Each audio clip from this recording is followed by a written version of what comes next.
sound building around this city, a feeling spreading across these states. Panthers hosting the Rams, and this is a rematch of Week 13. Breaking through the silence with a wave of nostalgia. When teams drive up to this stadium, we want them to fear that logo. They're not giving them the respect. Bryce Young's Panthers are scary. Don't doubt us. Don't doubt us. We got a lot of hungry people out here. It's not hope. Brilliant throw from Bryce Young. Not optimism. And the Panthers make a statement. It's belief. We don't care, we just get it done. Because hope doesn't hang banners. Hey, I got your back half mine, bro. Every play, bro. There goes Chuba. 10-5, touchdown. They can beat anybody on any given Sunday. These seats, remember. They remember. They mark our place.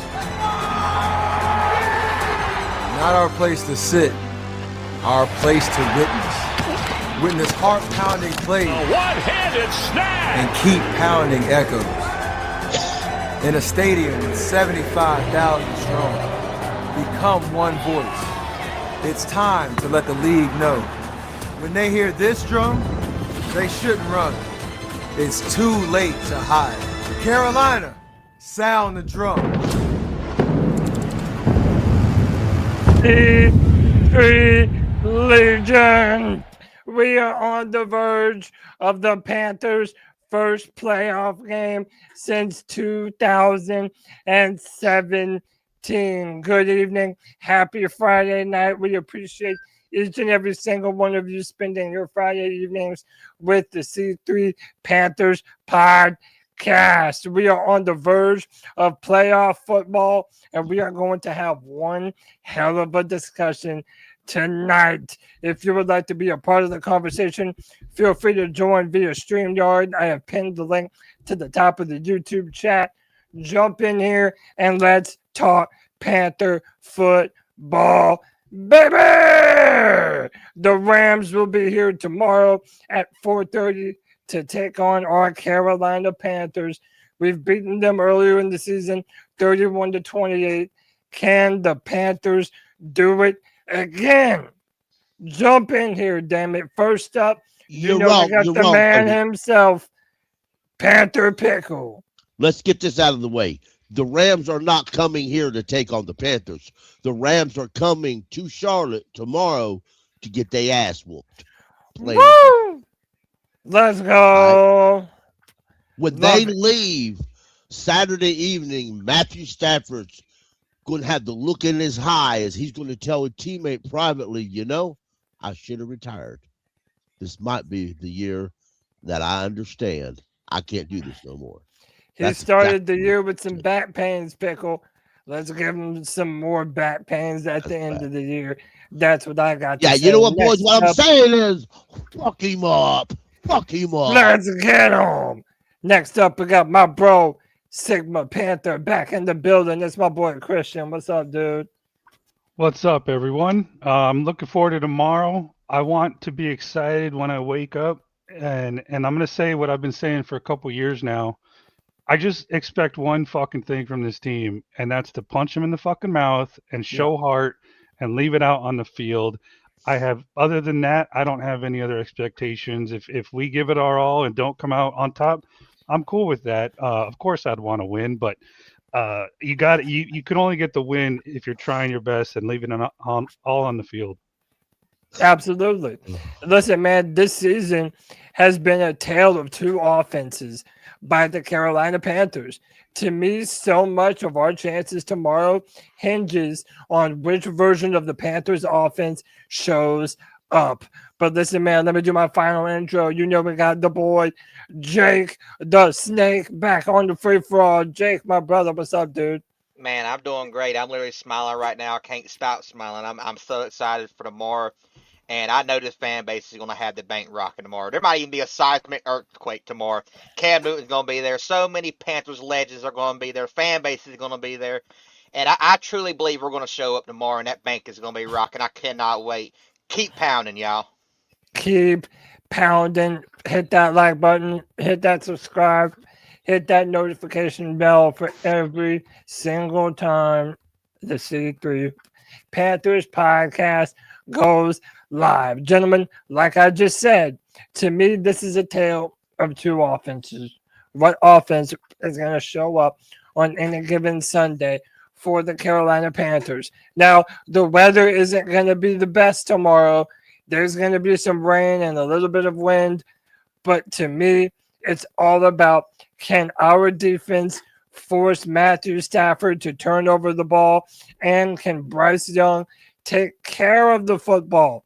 This was the stats from their first time playing each other in Week 13.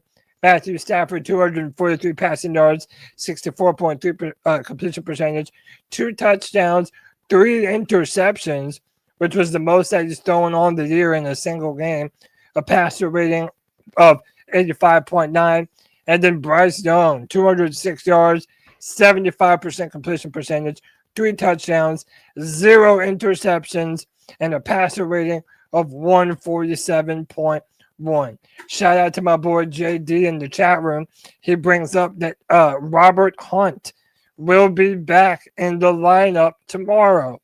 My question to the panel to start the show: what specifically does this Panthers offense need to do to get out to a hot start against this Los Angeles Rams football team?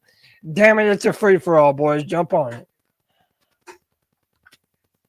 Well, shoot. I was waiting for the other elder gentleman to speak, but they're going to say run game, and I'm going to agree. And but I'm going to say we open it up with some play action under center, get them, stretch the field out a little bit, surprise them a little bit, and just attack the middle of the field, attack the sidelines, get some run game, then get the running game going. But if you come out bland and just call shotgun run plays that take a while to develop, then I think you're going to struggle a little bit. I'm not saying it can't be done, but I would sure love to see some play action under center, get them thinking, and then and mix some runs in there, of course.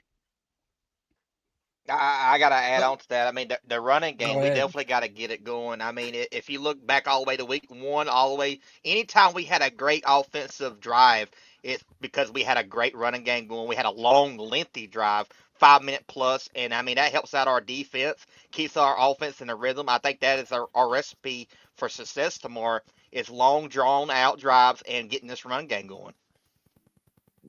Absolutely, Pickle. Round it out. What does this offense need to do well if we're going to come away with a victory tomorrow? Well, first and foremost, we need to not turn the ball over. We need to run the football, but we can't be sideswiped into a 3-and-out, and then a 3-and-out, and then we're lining up in a 5-wide set and throwing it 40 yards.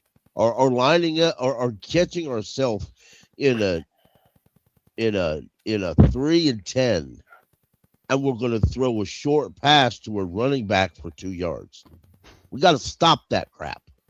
Yeah. Okay. We really do. And Dave Canales, a lot of people still love to talk about one guy, but Dave Canales' play calling has to be elite.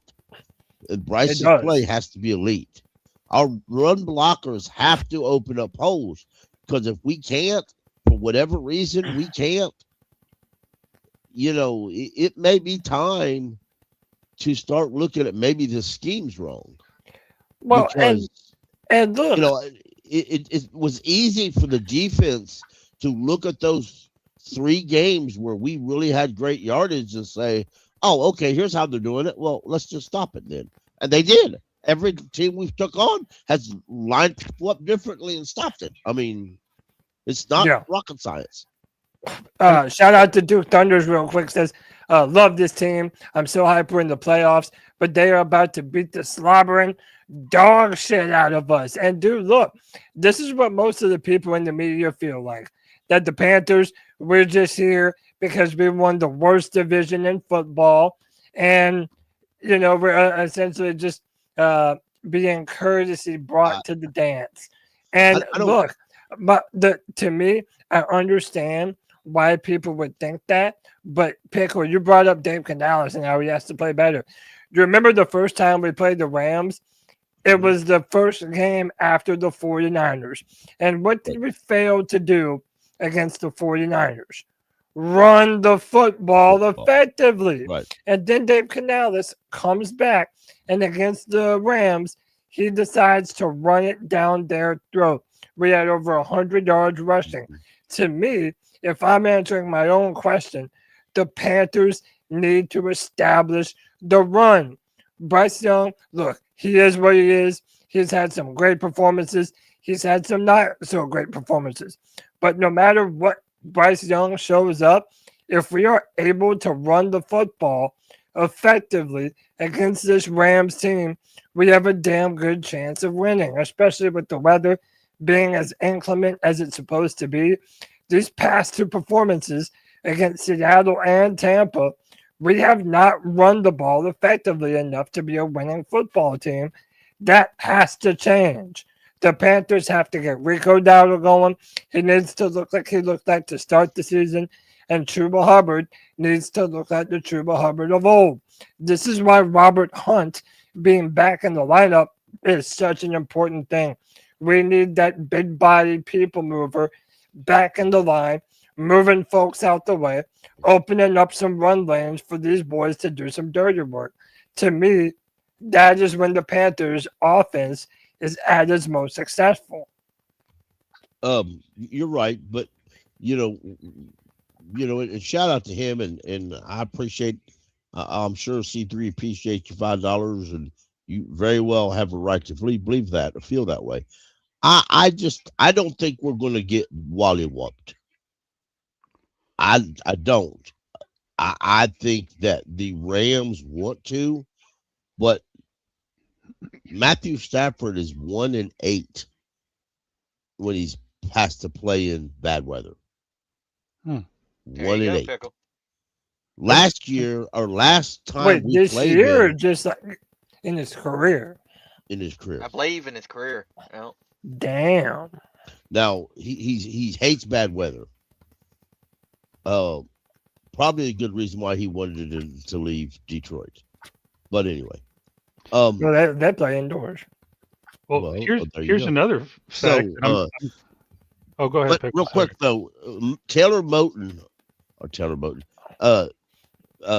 the safety Morig or J.C. Horn, neither one played in that last game. And Roseville won. So I'm not. We do have Robert Hunt back, so I'm not going to say that we're going to dominate them. I do believe it's going to be a close game, and I believe that we could come out on top. I just believe that. I'm not going to go into this game thinking we're going to be wallywhooped. But let me tell you what: if we go into this game and we're beaten 20 to 30 to 3 or nothing, then if I'm David Tepper, I'm having some serious conversations with some coaches and some front office personnel. By the way, you see the stats up on screen. The probability of winning the Super Bowl amongst all teams. The Panthers are down there. We're below a point. So, by the way, the Pittsburgh Steelers with the 41-year-old Aaron Rodgers are at 2%. Let me tell you why. And the Chargers with the worst pass protecting offensive line in all of football are at 3.2%.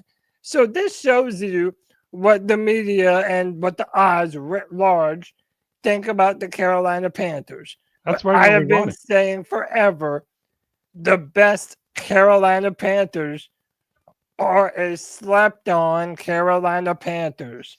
The team that no one believes in, that's the team that shows up with a chip on their shoulder looking to whoop some ass. The reason why the Steelers are 2.0% is because of the old man and the fan beater upper that came back a wide receiver.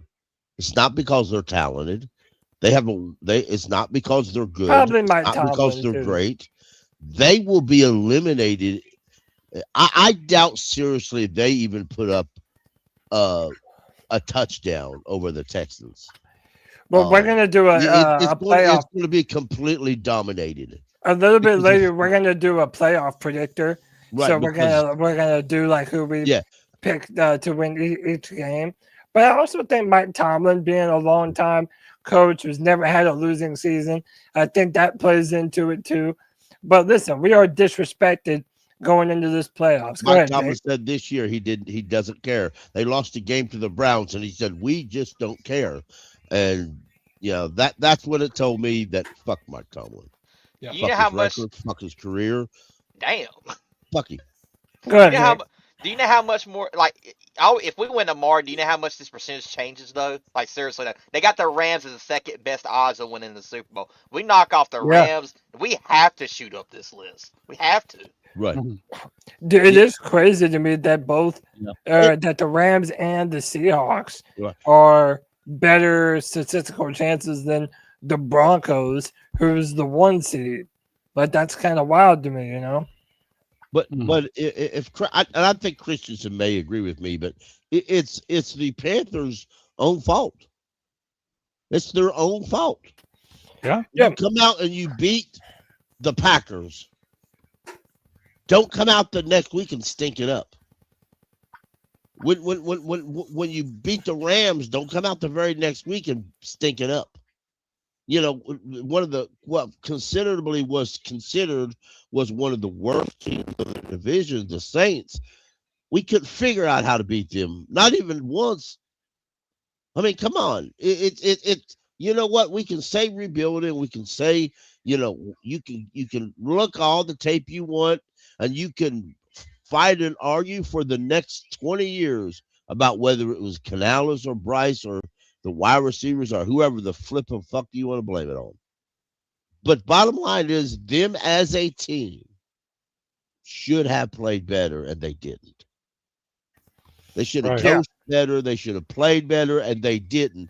They are where they are because they got themselves there. Yeah. Well, I mean, that's why we needed the Falcons to help us out. Go ahead, Christian. How do you feel about what Pickles just said? I agree 1,000%. I mean, I'm almost starting to dry heave, like Pavlov's dog every time I hear Canales say this week is a championship opportunity after him saying it for over a month now. Man, it's only because I'm not seeing him saying that and then transitioning to leaving it out on the field on game days for the most part. We lost 2 in a row to end the season. We had to, like you said, get the help from the Falcons to just get into the playoffs. So, I want this team to fucking win, and I want them to play hard. But like Pickle said, they're at a 0.4% chance of winning the Super Bowl because of how they've played this year. The weather for tomorrow in Charlotte is going to be start out at 70 at 3 o'clock, but it's going to slowly drop into the mid 60s. But there's going to be a lot of wind and a lot of rain, with maybe even a chance of thunder or something. The weather will have an impact. Not just on Matthew Stafford throwing the football, but it's going to have an impact on their kicker kicking the ball. The best thing we could do is run the football because, yes, folks. Yes, run the football, that including Bryce Young running his little ass around field. Dude, by whatever means necessary. Yes. Get the victor, get the dub. Hey, let me welcome in Cardiac Cat 13 back on the free for all. What's up, brother? How you doing, man? What's going on, fellas? Yeah, I was listening to y'all talk about their record in bad weather and stuff like that. They're 1 out of 4 on the East Coast, and that was beating the Ravens when Lamar Jackson was out. Yeah. So they've only won 1 game on the East Coast. That's all stuff you're not going to hear from the media. What was the weather when they beat the Ravens? Hey, listen, be honest with you. There's a lot. The Ravens are one of them teams that, while they fired their head coach, and right now there's a lot of controversy on whose fault this is. The Ravens aren't as tough as they used to be. They got some internal problems, Pickle, to be honest with you. They got some internal they can't figure out whose fault issues right now. They really do. It wouldn't surprise me. Lamar Jackson, to be honest with you, I think he won't be part of the Ravens in the next year or two. Well, dude, that's a whole nother conversation. Before we get further into this, I want to give our shout out and our thoughts and prayers to Tar Heel Iyer, aka C3 the Captain. He's in the hospital up there in Chapel Hill. Got the flu real bad. He's got strep. The flu's going around something fierce, gentlemen. But dude, yeah, he's been in the hospital for a while. So we're thinking about you, Tar Heel. Keep pounding, brother. We love you. And hopefully these Panthers can get you that W to help you feel better tomorrow, man. So keep this pounding, one's brother. to you, brother. Prayers up. Keep pounding, brother. Prayers up. Boys, let me ask y'all this, and I'll let y'all jump in on this however you see fit. You know, the Panthers defense, we made Matthew Stafford play probably his most sloppy game of the entire year. Mike Jack and J.C. Horn, they've been quite the tandem back there at corner. Our defense, you know, I think they've been the best part of our team this year. There's a whole conversation to be had about Ejiro Evero. But is the key to victory the same thing? Make Matthew Stafford turn the ball over? Or does the Rams missing their right guard potentially give us an opportunity to rush the passer a little bit better than we've been in recent weeks? I think would them say missing beat their him up. right guard is a big thing for us because you got, you know, Ashawn Robinson and Derek Brown fixing to eat up through the middle. And I was reading something earlier where they were talking about when the Rams run off right guard, they were averaging 5.6 yards a carry. And then when the backup was in, it was only like 2.4 yards a carry. They have a pretty good tandem between Blake Corum, and I think Kyron Lacey is his name. I mean, they've been good running the football all year. Our front seven has to have a big time performance. Go ahead, Christian. I was just going to say that, you know, me looking at this defense all year, to me, it's been kind of obvious that Ejiro Evero does not like creating pass rush via speed rushing, going around, you know, long turns around the edge. He just wants to basically vice grip that pocket, keep the quarterback in the pocket, don't give him escape lanes. And because, you know, we don't have the best pass rushers, like power rushers, we haven't been able to get there. When we first faced the Rams, I was hoping that they were going to unleash our edges a little bit.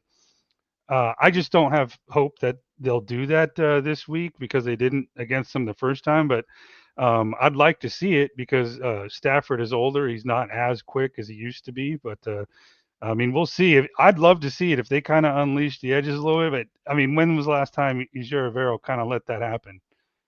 When did we see our edge guys kind of, you know, taking the long way around?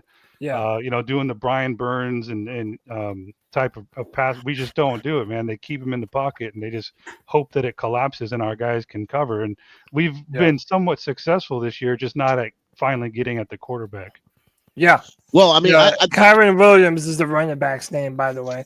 And to add to what you're going to say, Pickle, Mike Jackson this year is tied for the most passes defended at 19. So he has been a staple of our defense, and it's indisputable. And if he can have another big game against the Rams, this is literally just what the doctor ordered.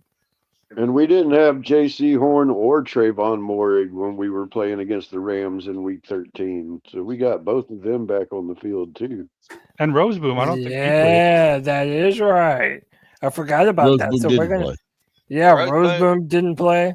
Hey, and look, just to add on to Roseboom, I know he's not the star linebacker that we've always wished to have in Carolina at all times, it seems like. But the dude is a tackling machine. You got to give that. That dude will go out there and tackle anybody. I mean, I think that Roseboom has played his best football late in the season. We've got 30 sacks. As a team, we have 30 sacks. 5 by Derek Brown. and 5 by Nick Scorton, followed by Morig, and Wanham has 3. I'd like to see Princely get more involved. I think when he plays, he does try to go around the edge, but he does get caught up a little bit in the wash. I agree with Christensen. Some of the pass rush ability is Evero is not the best at lining up pass rush. He's more of a guy who's going to bring secondary down for a pass rush. Morig has tied with Wanham with 3 sacks. Yeah. Ashawn Robinson got 2.5 sacks. And we really don't have a ton. We really don't have that superstar pass rusher on our team right now. We're pretty much a pass rush by committee at this point in the season. I don't think if we had one, Evero would know what to do with it if we had one. Exactly. That's kind of my point. Yeah, I agree to that. Yeah, go ahead. I was just going to add on to like if you just pay attention to his defense, most of the time when we get our sacks, him bringing a corner on a blitz or a safety on a blitz. That's mainly how he gets his sacks in his system. But y'all better get used to it, because if he doesn't choose to go somewhere else, I promise you Evero will be here as the defensive coordinator again next year. So again, that is a conversation for later, but I will be interested to see what looks Evero gets from different teams. Will people be interested in his services? I do think that it's a legitimate question. Hold that thought, Pickle. Let me welcome in our boy CPG, one of the longest running Panthers content creators on YouTube. CPG, what's up, dude? How are you, man? What's up, man? I'm excited to be at the game tomorrow. Yes, sir. I can't give you. Oh, you'll be there. You're going to be at the game. Yeah, you asked me how I am, man. I'm not going to be able to sleep. Pumped, brother. You have to lose your voice, though, man. You literally have to lose your voice tomorrow. You got to be loud. Cam said we didn't do our job if we don't lose our voice. So. That's right. Let me welcome in one more person. We got Chooks back on the free for all. Chooks, what's up, brother? How you doing, man? I'm good, man. Tomorrow's the day, man. Tomorrow's the day. Yes, sir. Let me start with CPG. CPG, what does our offense need to do tomorrow to be successful? It's really been a tale of 2 offenses this year. Sometimes we're incredible. We're able to run the ball effectively, push the ball downfield.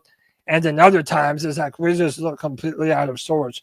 What do the Panthers need to do tomorrow to have a successful offense at home in the bank?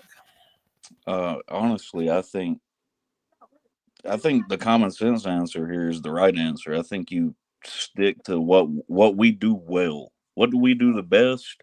Try to put a game plan together of that. And obviously, you want to keep in mind some of the things we ran against the Rams in the regular season. They're probably putting that in their defensive game plan. So maybe switch it up, but don't call a flea flicker in the type of weather we're going to have at the bank.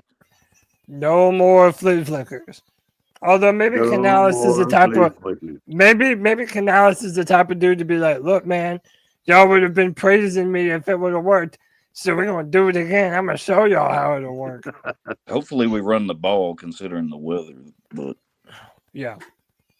I think we need to go over the top early just to loosen up that defense, because when I was watching the Bucks game, there were times there were like 8 and 9 guys in the box.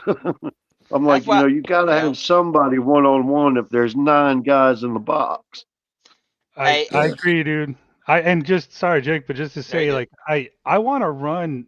Trust me, I want to run, especially in this weather with our offensive line and our running backs. Dude, we need to run. But I would love to see, going deep early, like I said earlier, and also I want to add in, like, I see so many teams, just throwing it deep and then maybe even getting a pass interference in our favor. I mean, why don't we have we seen that once this year? I don't think we have. I can't think of too many pass interference calls that were called for us. I told Pickle when we was watching the game together during that Bucks game, I said I just wish that they would just design a play for Bryce just to chunk that bitch as far as he possibly can down the field, even if he didn't connect. Like, seriously, just have him throw that bitch all the way down. What do you have to lose? What we Have have to Jimmy lose? Horn run vertical, go straight down the fucking field, and toss that bitch as far as his arm will allow him to do it. It don't have to connect. That's how you keep a defense honest, though. Seriously, you got to keep a defense honest. And I Best won't even times be to mad do if that. it gets picked. I really wouldn't get mad if it got picked. I would be happy they tried. And you know it what? would be good to do it in the first. I feel like anytime a defense has had success against the Carolina Panthers, it's when they're daring us to throw the ball.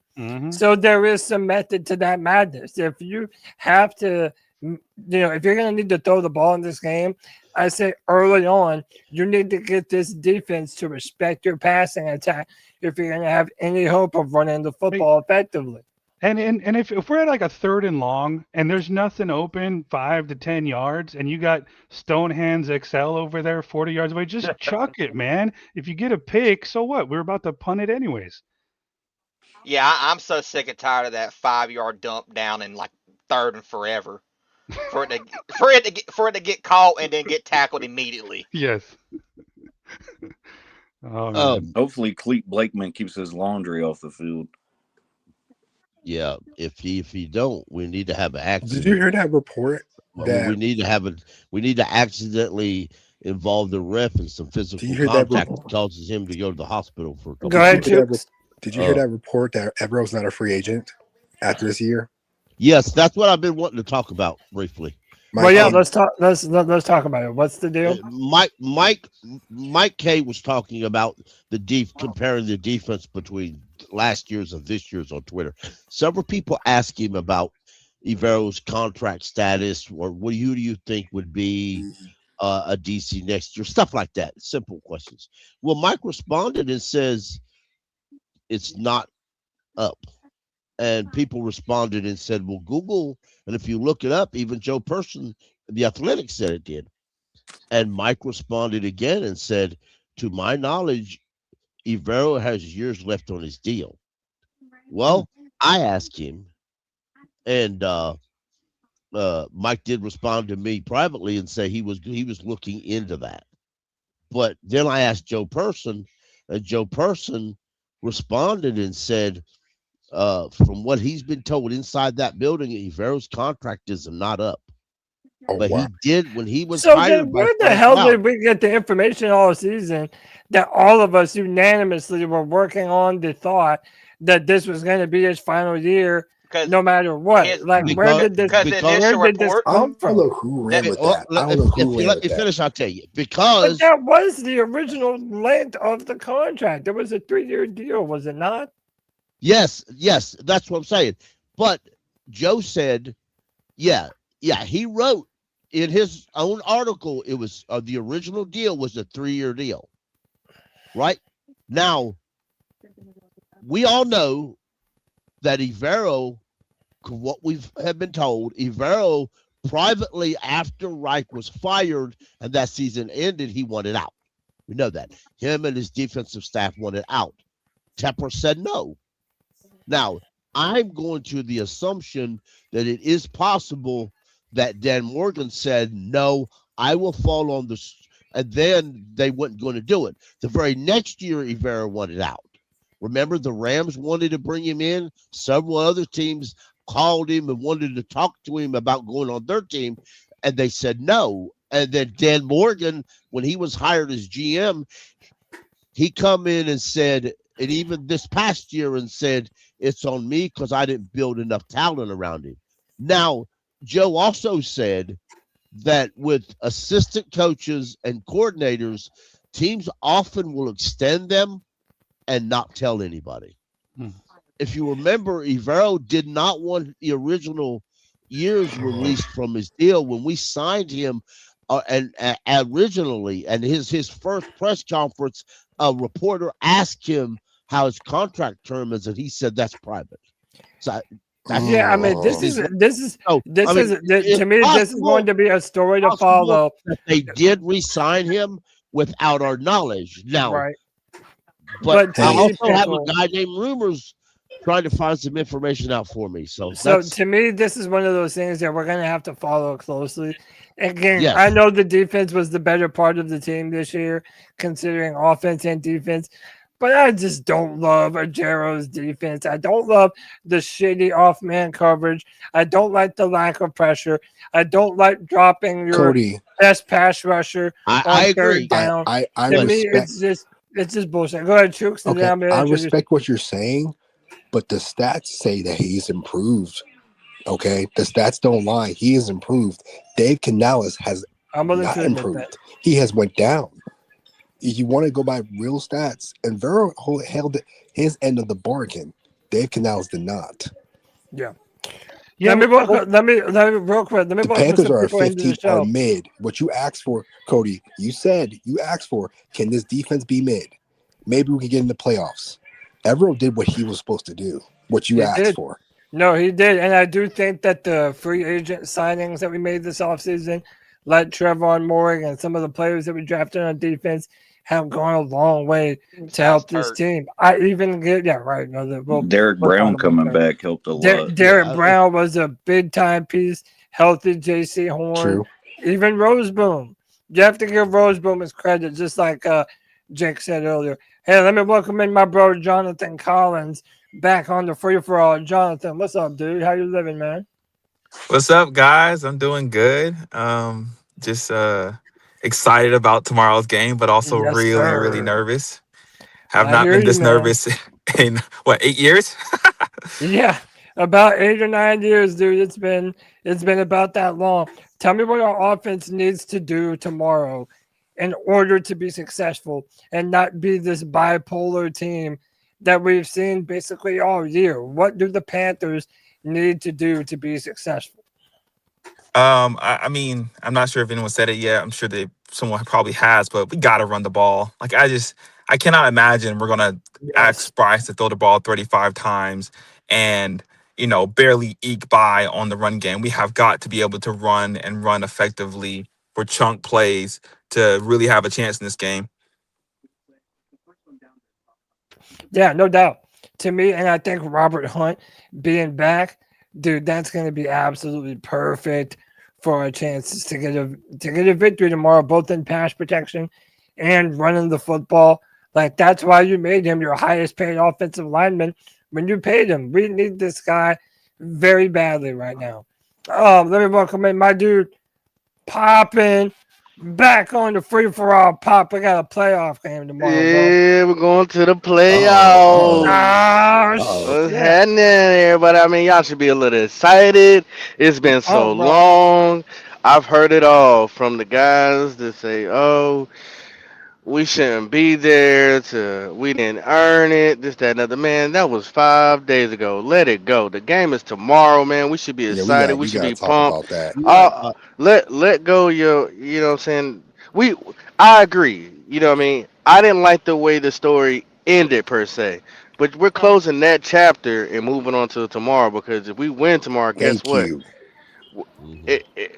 Nobody's gonna be able to tell you nothing if we win tomorrow.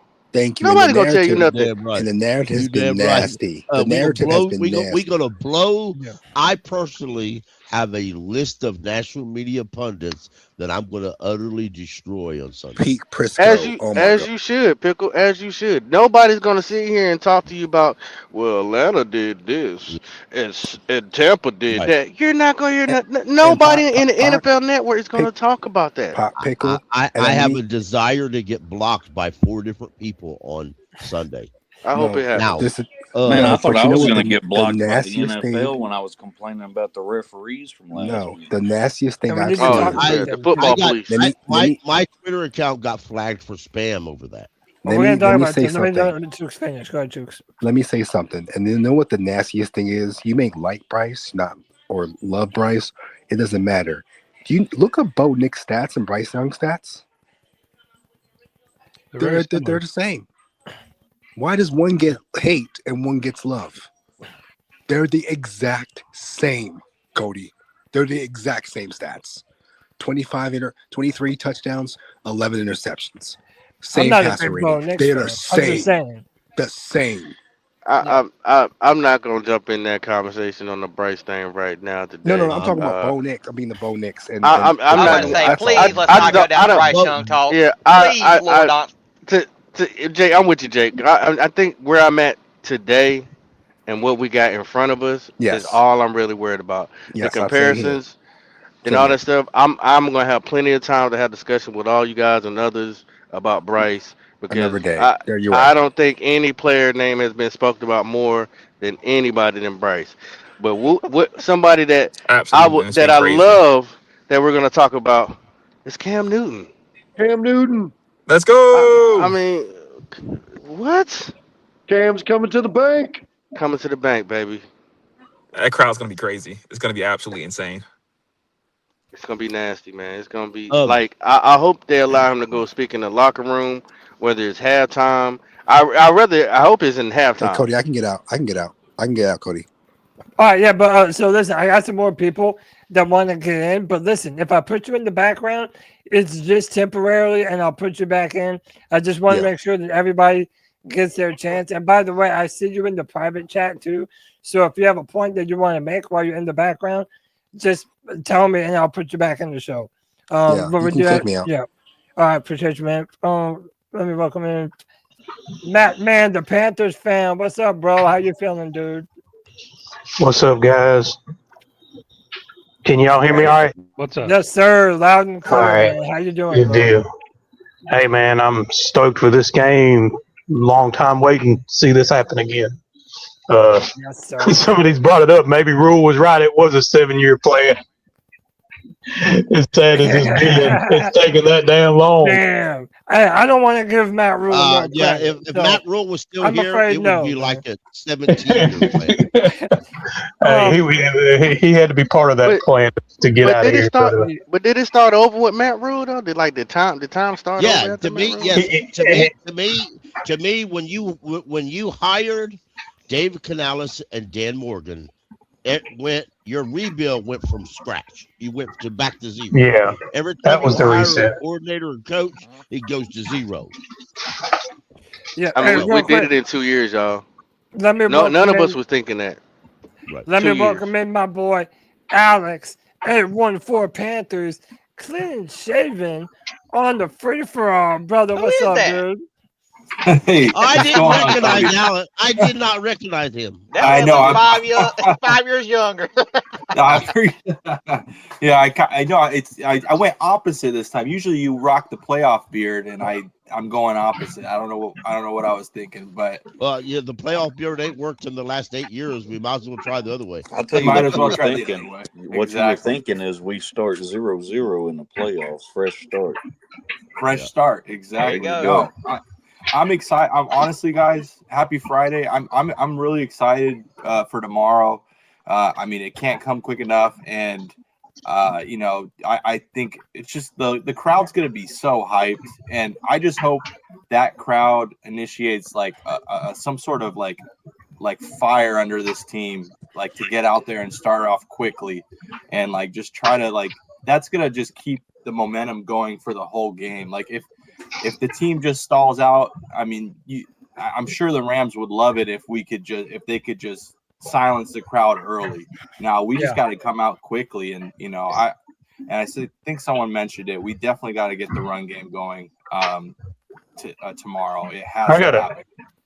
Everybody's in agreement that run game has to get going. My thing is, what's been the problem? Why has the run game fizzled out in the last few games? They get away from the run too early. Well, I have one thought. Rico's slowing down. Yeah, Rico's I mean, slowing his injury or something.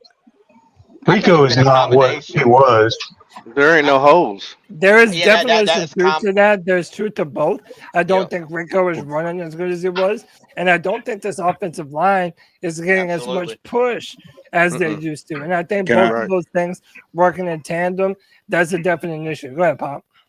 Can I tell you something real quick? I'll go after him. Go ahead. I was just going to say, I personally know a Bucks fan, and he was telling me last week, he said, I don't know why you guys didn't keep running outside. Every time you ran outside, Rico was gashing us. You guys kept forcing it up the middle. Yeah, that's one of Canales' flaws. Even when he was with Tampa, he kept running up between the gaps. What happened to the pitch, Cody? But, what happened to that pitch? I want to ask y'all this. I don't know, man. Dude, the referees did not do us a favor. Go ahead, Pop. Bring up this clip real quick, buddy. They I need want to to put ask on some y'all longer cleats too, so what they y'all ain't falling down in the rain. what y'all think about Cam Newton standing in front of the tunnel while the Yeah, let's players run out? well, and let's just talk about That's Cam. what happened. It's not even Let's just talk Cam. about They said Cam Newton in approximately general. 40 legends will be Right. there. Let's talk about it. So, dude, the fact that we got Cam Newton back in the bank, pounding the drum for the first time since we were in the playoffs in 2017, bro, that's a big moment for this franchise. We need this so bad, man. And listen, we had D'Angelo Williams back in the stadium, which is something I never thought that I would see. Me neither. I love that dude. D'Angelo Williams was Still such my a favorite running back. such a key part of my original fandom when He's I mine became too. a fan of this team. With his pink shoes. Yeah, man, that's what I'm I got a saying, brother. complicated history with I D'Angelo. know, man, because he A lot said of some people wild do. shit about us. But look, I mean, specifically to me, he said some things to me I didn't like. Oh, well, shit. look, this is what I feel. We're all getting older. We all understand that in life you go through some shit. Maybe you said and did some shit that you didn't mean. But at the end of the day, whenever you have the opportunity to mend bridges and move forward, I think that's the best thing for people's soul. You know what I mean? And to be able to see D'Angelo Williams do it, but now Cam Newton back in the bank, pounding the drum. To me, no matter what happens, that is a sign that the Panthers as an organization are moving in the right direction. Am I wrong about that? No, you're Nah, not I wrong. agree. You're right. And the D'Angelo Williams is a little bit more personal. It was a little, if you know the background story about that. Yeah. Yeah. Yeah, with his his mom. mom passed, Yep. Yes. and the only one who came to the funeral was Greg Hardy. So he felt slighted about that. So it was a little bit more. And then the way Gettleman let him go, yeah. It didn't help that the NFL started fining his ass for having pink dreads for a long time too. Like that's And Yeah. then right after the NFL started doing stuff with the Yeah. cleats and breast cancer awareness and the wearing pink. They're So always it's like they're always a dollar was- short and a day behind. They're I know always. He was a day late, D dollar Will. short. D Will was the reason they started the My Cleats, My Clock cause thing. That was because D'Angelo Williams. Yes. He was the reason that the NFL started that, which I mean, it's That and the breast probably helped cancer raise thing. some money for a lot of people, but bring awareness. Man, I want But to see yeah, Cam standing in front of that tunnel while the guys run out and he's just giving them dap. You know what I'm saying? And That'd you be know, awesome. I'm telling you, man. Just imagine you seeing that on your TV. He just standing there, and the guys running out. You know, and then he embraces Bryce. You know what I'm saying? Bryce like, hey, I'm passing the torch over to you. Whether you keep it or not, it's up to you.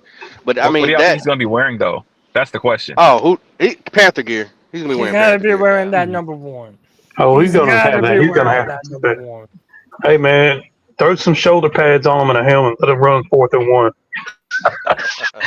Where he Just always one got it time, done. he could still do it. He could, if nothing else, he could still do that if he He wanted can be to. our very own Taysom Hill. Huh? Now I don't think this is Exactly. gonna give. I don't think this is gonna encourage him to retire.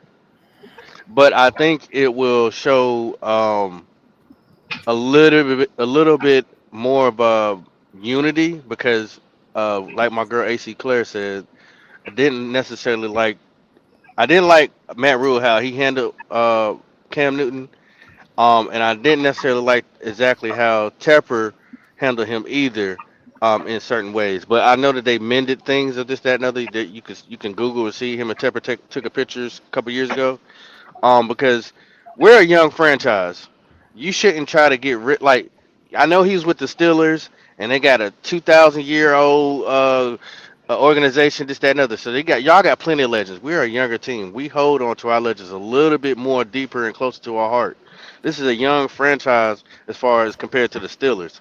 So you cannot shun and get rid of Cam Newton out of the Carolinas that quickly because we're just not over him quite yet. He's one of our legends. If you look at the legends, you're never going to say Cam Newton's not on your legend team. You're top 5. You're never going to not put him on there until somebody surpasses him.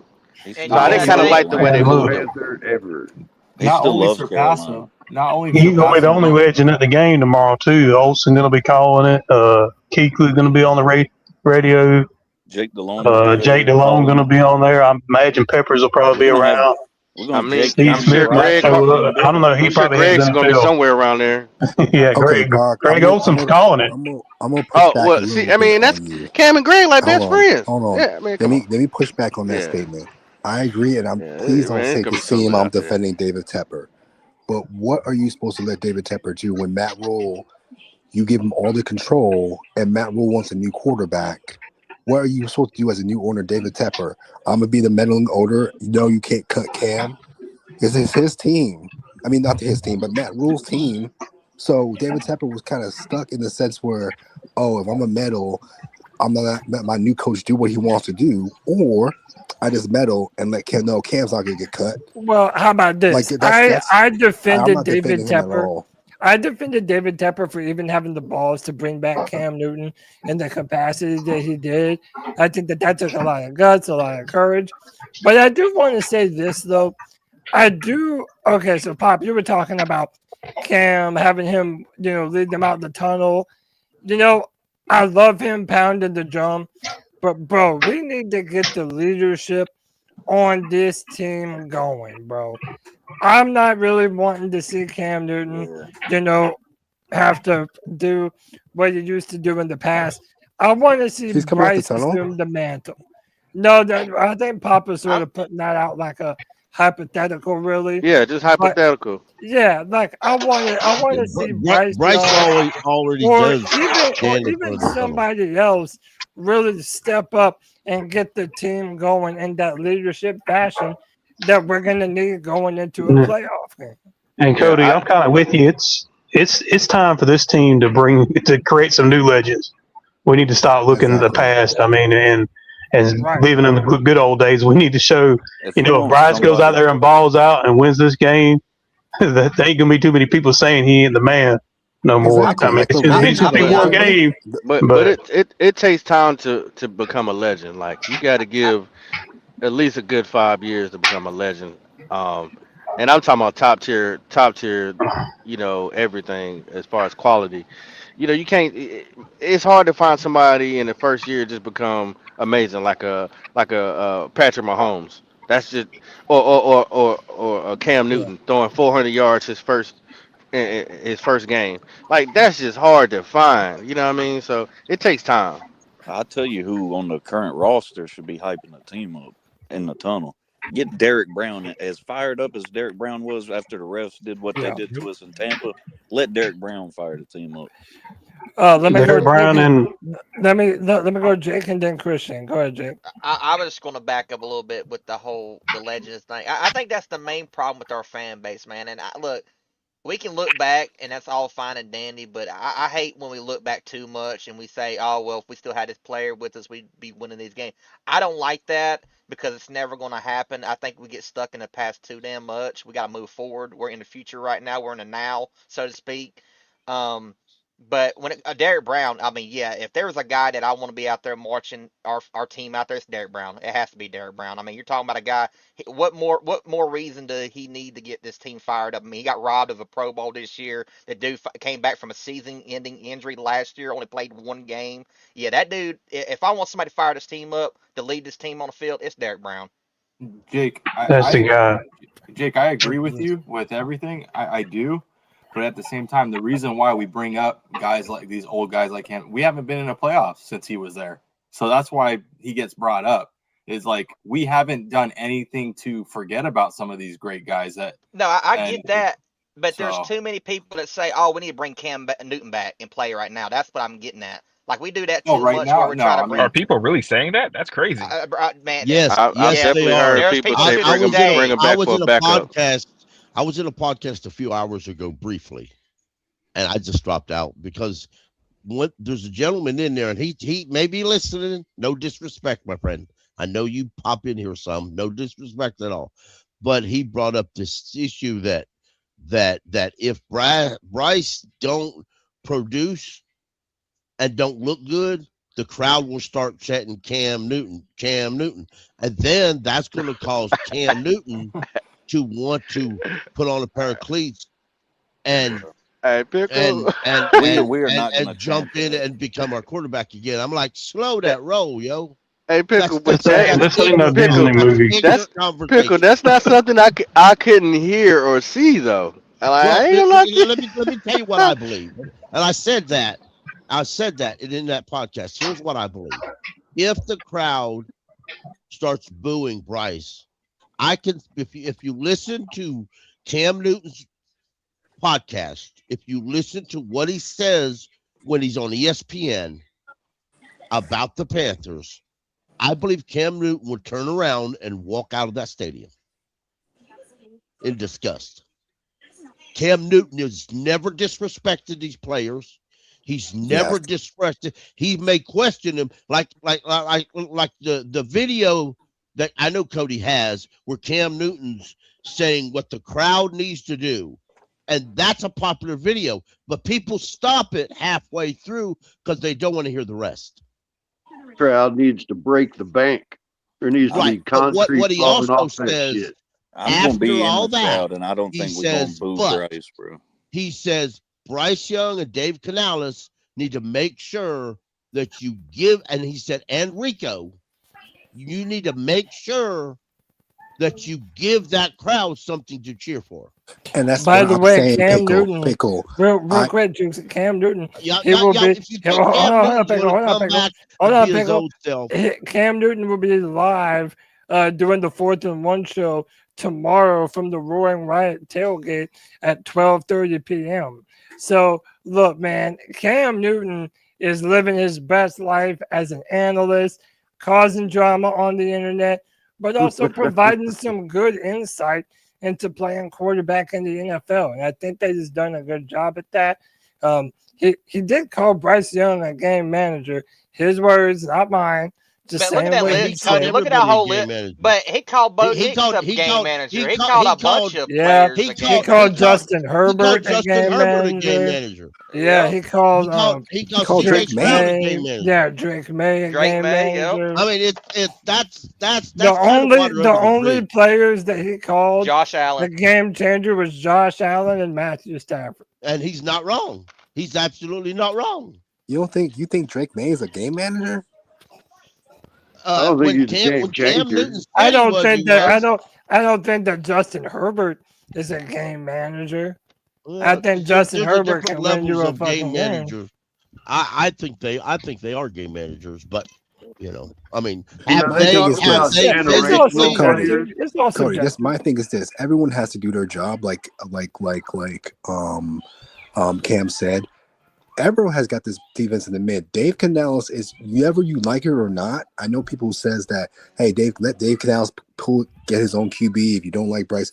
Dave Canales is tied to Bryce. Dave Canales needs to do what is best. Honestly, it will best behoove. I agree. It is best behoove the Dave Canales for Bryce to get an extension because Bryce is out. I guarantee you, Dave Canales is out too. And also, even if they did move on from Bryce, I don't think that Dave Canales would be given enough time to develop brand new quarterback. Like there's you're right. And it's like if you love, I like to say things that are true, regardless of how people feel about them. If you love Bryce Young or hate Bryce Young as a quarterback, or if you love Dave Canales or hate Dave Canales as a head coach for the Panthers, it does feel more and more like the fate of those two men are inexorably tied together. And Cody, if you don't believe me, go ask Mike McDaniel that he was reported telling everybody that he thought he had the job, but the next day was shocked and was crying in his office. So Mike McDaniel was tied to Tua. Dave There's Canales been a bunch is tied of to wild Bryce. firings. Yeah, I agree. That's not period. I don't believe that Dave Canales was given a 6-year deal. He wasn't given a deal. He was given he was given a 6-year deal. Let me tell you what, if Canales screws up, then he's gone. Yes, but if Bryce is not successful. Let me finish. Okay. But if Bryce screws up and Tepper automatically fires the coach, then there's no use to invest in a lot of money in a coach. You can get any scrub to play head coach if you really don't give a damn about developing people. Okay. I understand and respect what you're saying, and that developing people is the great thing to develop a coach, to develop your players. But what I am saying is the notion that if Bryce fails, that Dave Canales is going to get an automatic chance. He knew what the job he signed up for, just like Mike McDaniel. That's what Mike McDaniel signed up for. I can fix Tua. I can fix Tua. I can fix Tua. He fixed it for a couple years. He didn't do well. I am saying the same thing. If you guys want Bryce gone, Dave is going to be gone too. He's going to be gone. That's Well, let me ask you something. Let's Wait, be real. wait. I want to jump in because I want to tie it to the game coming up tomorrow. If we're going to talk about Bryce Young, I have a question about Bryce's ability to throw the ball well in bad weather. This was one of the conversations that also happened around Tua Tagovailoa. Whenever there was bad weather, he tended to struggle to move the ball. Do any of you have any doubts about Bryce being able to push the ball downfield tomorrow if it is kind of wet and rainy outside and the weather isn't great? Do you think, earlier one of y'all said push the ball downfield to open up the game, take a shot, loosen up the defense? Are any of you worried that Bryce might struggle passing against this Rams defense? Of course. If the weather isn't that great? No, he did it against the Falcons. Hold on, let me go Pop and then Jake. I am, because we will all sound crazy if we say we don't worry about Bryce pushing the ball downfield even when it's sunny outside. So we're not gonna say what inclement weather being. Chuck, I understand that you love him. There's nothing wrong with that. It's Drew. Okay, Drew Brees is the same size. But hold Drew on, Brees let me don't have finish. the same It's problem. Let me finish. Same. Listen, Spud Webb and Muggsy Bogues were the same size too. Which one can dunk? Muggsy Bogues.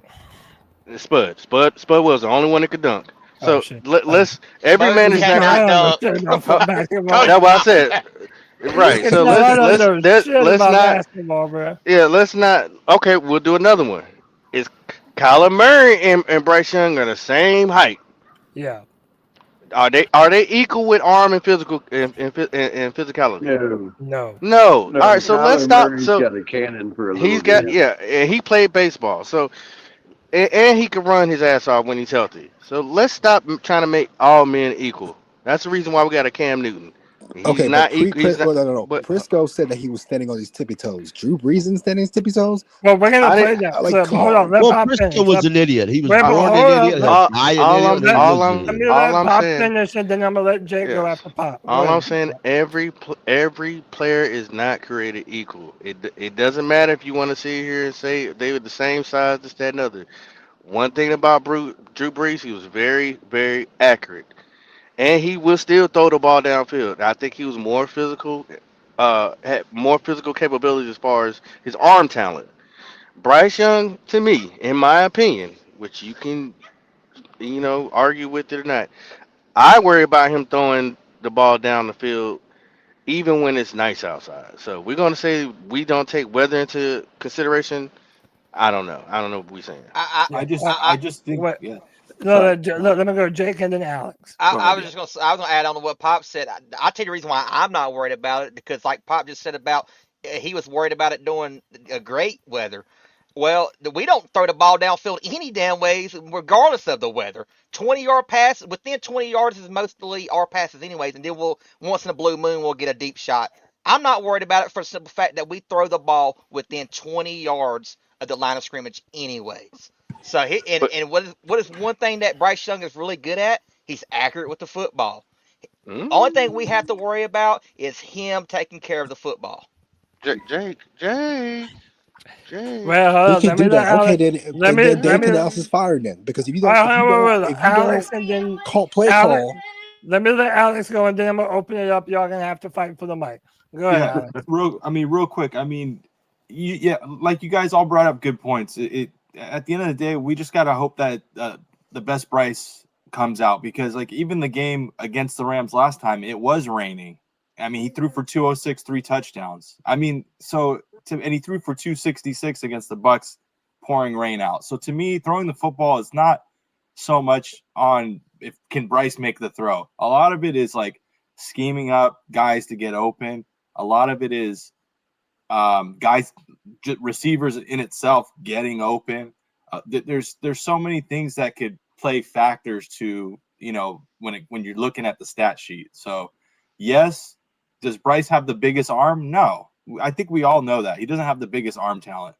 But at the same time, he is pretty accurate. I would say he's a pretty accurate quarterback when it comes to throwing the football.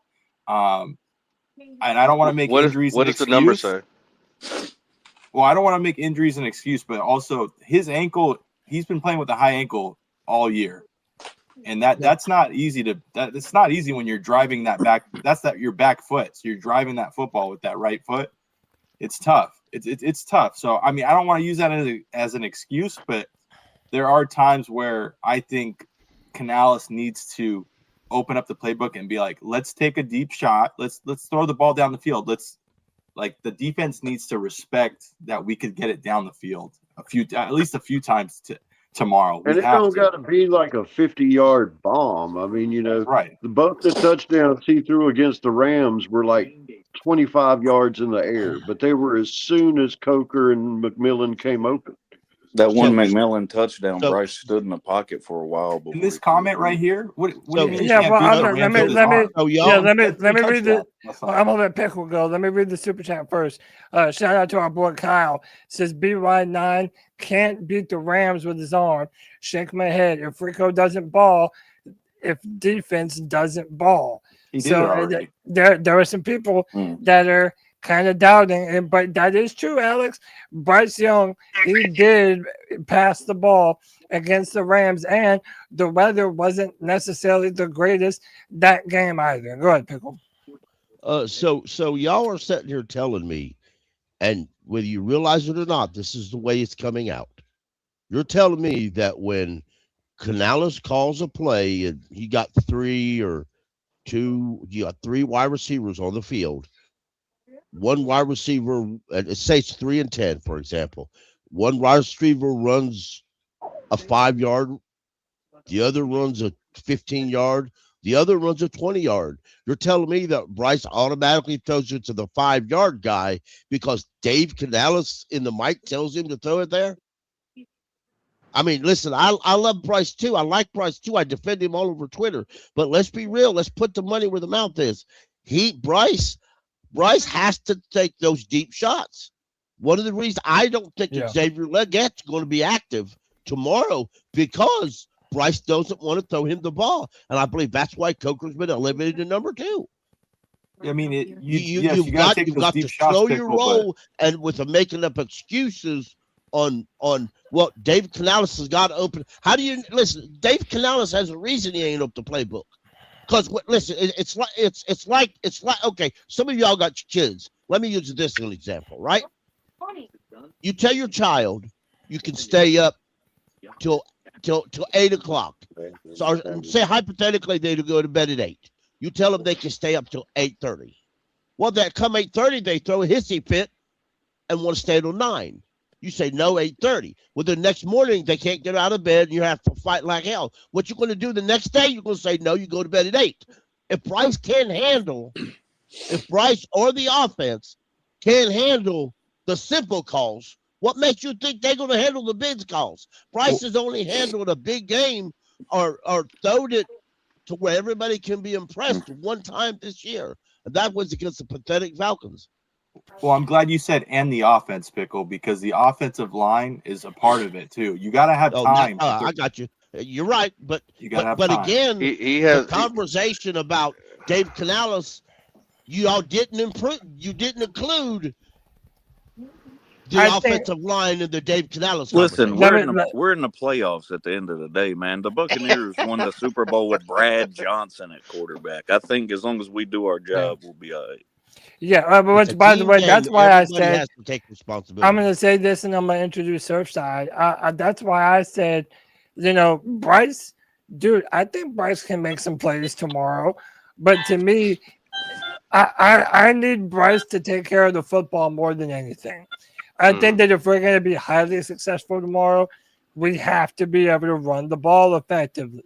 We need over 100 yards rushing tomorrow between Chuba and Rico Dowdle to have a chance because But the offensive line got to open up the holes. Cody, I'm right, asking, but but, if we are the just depending on Bryce to push the ball and we're constantly passing on third down and second down, to me that's a recipe for disaster. And I think the first time we played the Rams, we laid out the proper blueprint on how to beat them. I think we need to try to do the same thing, but also understand that they're going to make adjustments too. And I think Stafford's going to try to limit the amount of interceptions, probably dink and dunk a little bit more, play a little bit of ball control on offense, and try to keep our offense off the field in general.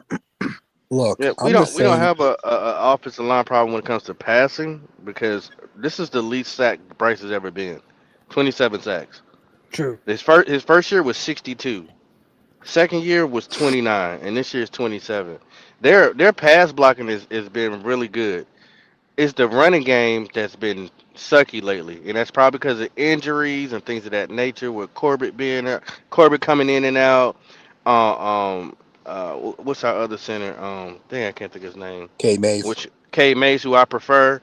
Then you got your left guard and right guard keep coming in and out. I mean, the only things that's really been solid over there has been your left tackle and right tackle through majority of the year. So. You also can't quick all I'm ball saying- and run plays just all because I'm you haven't saying- been getting shots. Wait, hold on. I told let me let Chooks, and now I'm gonna introduce someone like I said I would. Look, it should be, in a sense, tomorrow's a really exciting day. I remember a year ago when we benched Bryce Young and the whole national media was really shitting on the Carolina Panthers, that we were the worst organization in sports, that I remember Alex Smith just ripping us to shreds. And I was just angry because this is not how the Carolina Panthers are. We're not the worst organization. And I just want Bryce Young to be successful. And ironically, I think Bryce Young is Alex Smith. I really feel like he's a sense where just manage the game in a superior level. I'm not asking to be a top 10 QB, but I do believe that Rams can be had. And I really feel like it could be big for him. So in a sense, we'll see what tomorrow it is, but it came a long way. You have to notice the improvement of what it was. If you would have told me a year ago about this would happen, I would have told you you're lying to me. So I hope he does improve on that. I hope we're going to shock the world tomorrow. I'm just hoping that. Yes, sir. I agree. I think we can. It's just what Panthers show up. Let me welcome in friend of the pod, Surfside Steve, back on the free-for-all. Steve, how are you feeling going into this Panthers playoff game tomorrow, bro? I'm feeling pretty confident about the whole thing. If we can run the ball, we can do anything. And any quarterback can use a good running back. If you guys remember Dan Marino, the great quarterback, with Miami, he never won anything because he never had a running game to help him out. So, and they had Larry Zonker and stuff, but that was beforehand. So a good running back will help anybody, and I love our two running backs a lot. Yeah, I do too. To me, it's all about having to get them going. It's quite possible. Keep the ball, play good conservative ball, push the ball downfield. The weather shouldn't be a problem. It's going to rain a little bit, but that's going to affect everybody equally. My biggest complaint is that everybody's complaining that why should they make the playoffs or that a losing record, all that crap and everything. But you look at New England Patriots, they had a dynasty for like 10 years. That's because every year they whipped the Buffalo, Miami, and the Jets every year. So that was 5 or 6 wins almost guaranteed. And then they just had to win 5 or 6 more against the rest of the league, and they were in the playoffs. But nobody complains about that. So, the hell with everybody else. Keep pounding and just do what you got to do, Panthers. I'm excited. I know the odds against us, but I really think we have a fair chance to win this sucker. Tell Surfside Steve, look. I agree, brother.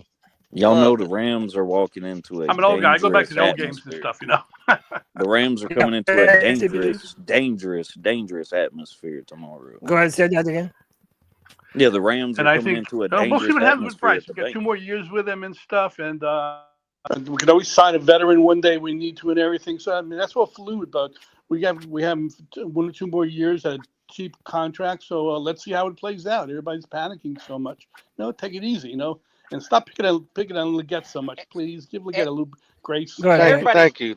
Everybody at the end of the day, talk I'm about gonna end my take on this. Everybody just at the end of the day, everybody just has to do their job, regardless of what position they're at, Yes. quarterback, offensive lineman, wide receiver, defensive line, whatever it is, even the damn head coach. Everybody, if they do their job, then we have nothing to worry about. Not just the team and the coaches, the crowd has to do their job too. I just don't want to see a bunch Absolutely. of receivers open that Bryce isn't hitting. So long as I'm seeing that and we're competitive, I can be okay, even in a losing outcome, even if it's a spirited game. I do not want to see the Panthers get beat down in the bank. I did want to play this clip only because it went viral, and if people disagree with it, Christian, Pickle, Alex, whoever, if you want to jump in, this was Pete Prisco talking about the Panthers and their chances to win with Bryce. That's the bottom line. I've been saying it all year. He's not good enough. He showed that on Saturday night. He just isn't good enough. You saw the throw he tried to make to the sideline. He couldn't even reach it. I mean, it was a bad throw. He doesn't throw. On the first throw of the game, he jumped. I mean, he jumped over the offensive line so he could throw it. He's just not good enough. You know, you can point to the running game. Yeah, you have to run the ball because he can't win the game. Like you said, he can't put the team on his right arm. He's just not good enough. So they better run for 200. Remember, they beat the Rams. Mm-hmm. Yes. They did beat the Rams. And I don't know how they did, but they beat the Rams. Remember They forced three turnovers. And he threw two. Well, now, part of the reason that people got pissed about this is because it says that Bryce can't win with his right arm. And then he says, now remember, they beat the Rams. And part of the reason we did beat the Rams was because of Bryce's arm hitting T-Mac in the fourth quarter. So a lot of people said that he was a bit of a hypocrite, but also some people agree with him. Look, let me go to Christian. I haven't heard you in a while, man. Is there any truth to what you said? And can Bryce win with his right arm if need be? Man, you haven't heard me for a while because I'm trying on the eve of our first playoff game in I don't know how many, 10 years. I'm trying not to talk shit on a player that, you know, I've spoken about for years now. And, you know, time will tell. I mean, I do think he's going to be on our team next year. Right now, he's our starting quarterback. I do think that he limits this offense, but I do think that we need to bring in competition, at least for backup. But he does have the potential. And I've also seen this year that Dave, in my opinion, hasn't really had the same type of play call and he did last year. He has limited our offense as well. Personally, that's what I think. But you know, hey, dude, it's you know, it's just funny to me that the experts right now that are paid for their opinions on cable TV, you know, were just talking this guy up for years, and now they want to come up out of the woodwork. You know, even Kurt Warner is being critical. You know, if that's their truth, why weren't they saying it last year or the year before? I don't know. I know it's counterproductive, but hey, man, he's got the potential. Everyone on his team has the potential to really surprise us and make us proud tomorrow. And that's why I'm like, these are the big opportunities that allow Bryce to win over some of the people that maybe don't love him at quarterback very much. Like, dude, if Bryce goes and balls out in a playoff game at home in inclement weather, dude, all three of those things do a tremendous amount to push the narrative that Bryce is going to be the guy that you can trust and depend on in big time moments. But we still win, Cody. I'll say one more thing. You know what I think solves a lot of this is stretching the fucking opposing defense. If you take chances downfield, if you gain some confidence, if you create some pass plays, you know that defense. The reason why we struggle with the run, the reason why he always has to do check downs is because they're setting up routes that just aren't there, man, because the defense can cover them so easily. So if you stretch that defense out and maybe even complete it one or two, you know, like I know that he completed them against the Rams, but dude, we just need to see that more often in the sense that we're taking more chances, in my opinion. I want to see some shorter routes too. I've seen a lot of route concepts of Canales that are long timing routes. You know, it takes for it. There's nothing wrong with having that, and I'm sure he'll get better with time.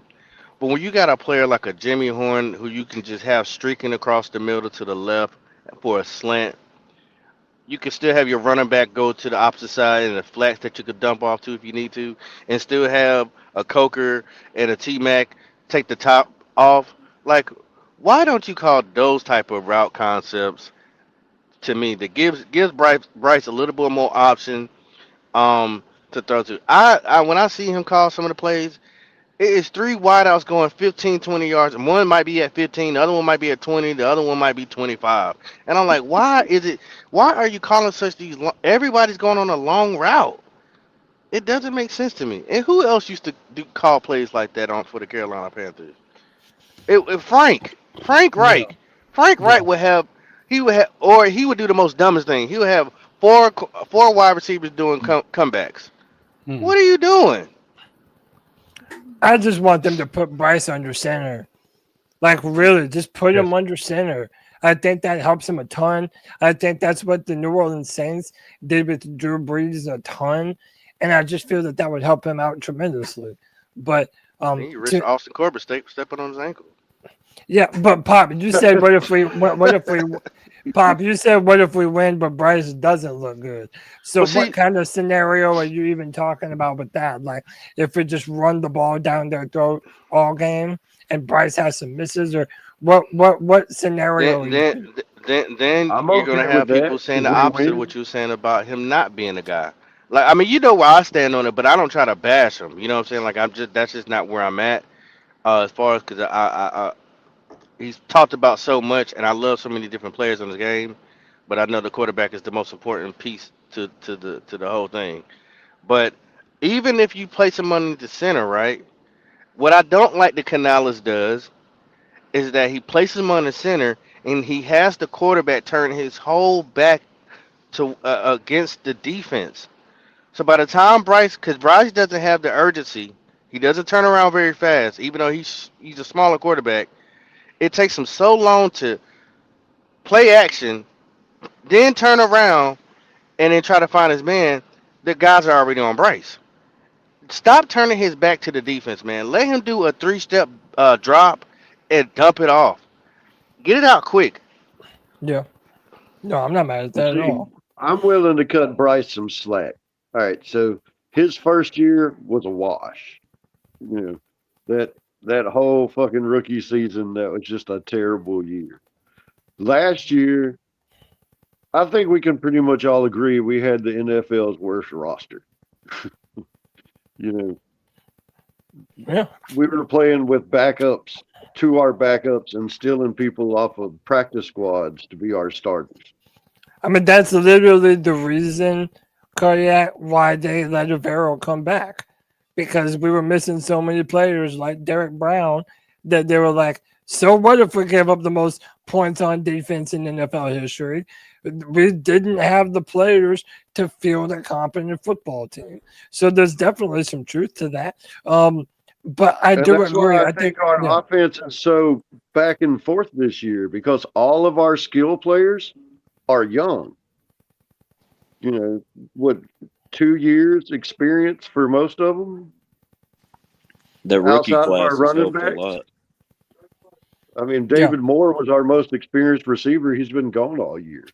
Can I ask y'all a question? I just want to see if y'all gonna keep it real with me. If Josh Allen was your quarterback, would y'all be saying we need to run the ball?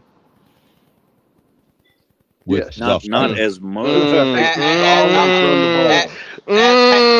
To answer your question, but as Panther it's fans, unfair. we would still find a way to complain. Yeah, it's unfair. Yeah, Jake's right. Even if we had him and we had the elite receiver, we would still, Panther fans would still find a reason to bitch and raise hell. That's bred in their I'm not worried about that, Pickle. I'm only concerned about the guys on this panel to answer the question. I'll answer it. I understand that, but let me tell you no what. who your quarterback is. I mean, I'm not going to sit here and compare Bryce Young to Josh Allen. So that's well, but I will I'm not comparing the two. I'm not comparing the two. To be fair, Poppy, right now, if you look at that Buffalo, Buffalo Bills team, hold on. If you look at that Bills team, Josh Allen really he doesn't have much of a passing game because they don't have a lot of great receivers, and they are kind of dependent on running the football. So yeah, maybe so, man. I know it's easier to say, well, Josh is bigger, stronger, cannon for an arm, runs, all the stuff, but I do think that if you're going to win in the playoffs, especially us being the 4 seed, we're probably going to have to travel if we do win. The running game travels. If you have the ability to run the football and keep the opposing team's offense on field, that gives you a much better chance to win. I get that, Cody. I get Maybe that. so. I get that. But but there seems to be a lot of emphasis on taking the ball out of Bryce's hands. Run the ball, run the ball, run the ball. That's all I'm saying. It let seems me like interject I've with never, this. as a Carolina Panther fan, and Cody, you been here the whole time, even when Cam Newton was here, I've never heard us going to the playoffs and somebody say, "Hey, we need to keep running the ball." I've never heard that though. I've never Well, heard it with let Cam me in. interject with this though. Every time the Right, Panthers have been a good team, what have we been good at? Running the ball and playing defense. Oh, I mean, I get the culture. I get the Even culture. Cam ran it in the playoffs. If he didn't have his I legs, I get that, Jake, but nobody is else out. I'm just saying. Defense and I running the never heard it ball wins before. championships. You limit the opportunities for the other I get team. it. Hey, bro, y'all might call me crazy. I still think we need to play some design runs with Bryce. Sometimes I think Because they're Canales is not expecting it. overcomplicating things. They are not expecting a designed run on a quarterback power with Bryce Young or have him run it to the edges. Bro, do some. Bryce is faster than people give him credit for. He Do a can flea move. flicker. Nah, I And don't know. he's got little legs. He doesn't have to take long strides when he runs. Cody, Yeah. I'm gonna tell you, man. Like I think I can't remember what game it was, but he had a couple designed runs, and to me, what I saw was someone who had more confidence. He had his feet out underneath him, and I don't know. I just think things were flowing better after those calls. So if they do it early, I think he's in for a better game, personally. I thought he Well, played well I don't enough to think win Dave against the Canales. Bucks. There's one thing that I've learned having Dave Canales here. He doesn't do anything fast to start with. Nothing. He starts out slow at everything he ever does. Preseason, he's slow. Calling good plays, he's slow. I'm going to guarantee you our first 2 plays of the game are going to be a handoff up the middle for nothing. Yeah, I was going to say the same thing. Handoff up the middle. He is so close to a John Fox offense guy. And then he tries to put his mask on and pretend like he's a pass happy guy, Joe Brady. That's what I was telling people earlier in the season. This team mirrors the 03 Panthers more than it does the 2015 Panthers. Exactly. And that's exactly why if you open it up with some play action and go a little deep, it'll shock them. It'll surprise them. I mean, that's what I would do. Yeah, in 03, when we talked playoffs, we talked about running the football and getting the ball to Steve Smith. That was the 2 combo: running the football, getting the ball to Steve Smith. Hey, I would be McMillan instead of Smith. Hey, before we go forward, Right. I do want to talk about T-Mac and the receiving core specifically. But let me welcome in Frankie to the Friday Free For All. Frankie, what's up, dude? Hey, fellas. How you doing, man? Doing all right. Hanging behind my Steve Smith memorabilia in the man cave. heck yeah. Keep pounding, brother. Let me pull you up a little bit. Keep pounding. One Keep thing pounding, bro. that well, 2 things. First, my first thing is with Bryce. I know everybody's talking about Bryce. Is I was never a fan of Bryce. I did not want Bryce drafted. I would have taken anybody else but Bryce. Mainly because of the size. He's shown that he could potentially be a quarterback, right? He's shown us that if he's playing the Falcons, he's Patrick Mahomes. He's a world beater against the Falcons. Right. Against the Falcons. But against everybody else, he hasn't shown us anything special necessarily. He has had good games. He did have a really good game against the Rams last time. And he actually had a decent game against the Buccaneers on week 18. Obviously, we lost, but he didn't have a bad game. We had a couple weird things happen in that game. But for me, it comes down to the basics, right? With this team, with Canales, and even before Canales, even back to Ron Rivera, it's like, why is it that when we line up to spike the ball, to hike the ball, we're always snapping it with like a second left, right? It feels like that doesn't give us enough time to really look at the. Yeah. You don't want to know my answer to that. There is some procedural things that are sort of questionable with Dave Canales and his play calls. Yeah, I don't love it either. I think that Canales is still learning. I think he's learning how to be an efficient offensive head coach. And he's looking slow at it, though, man.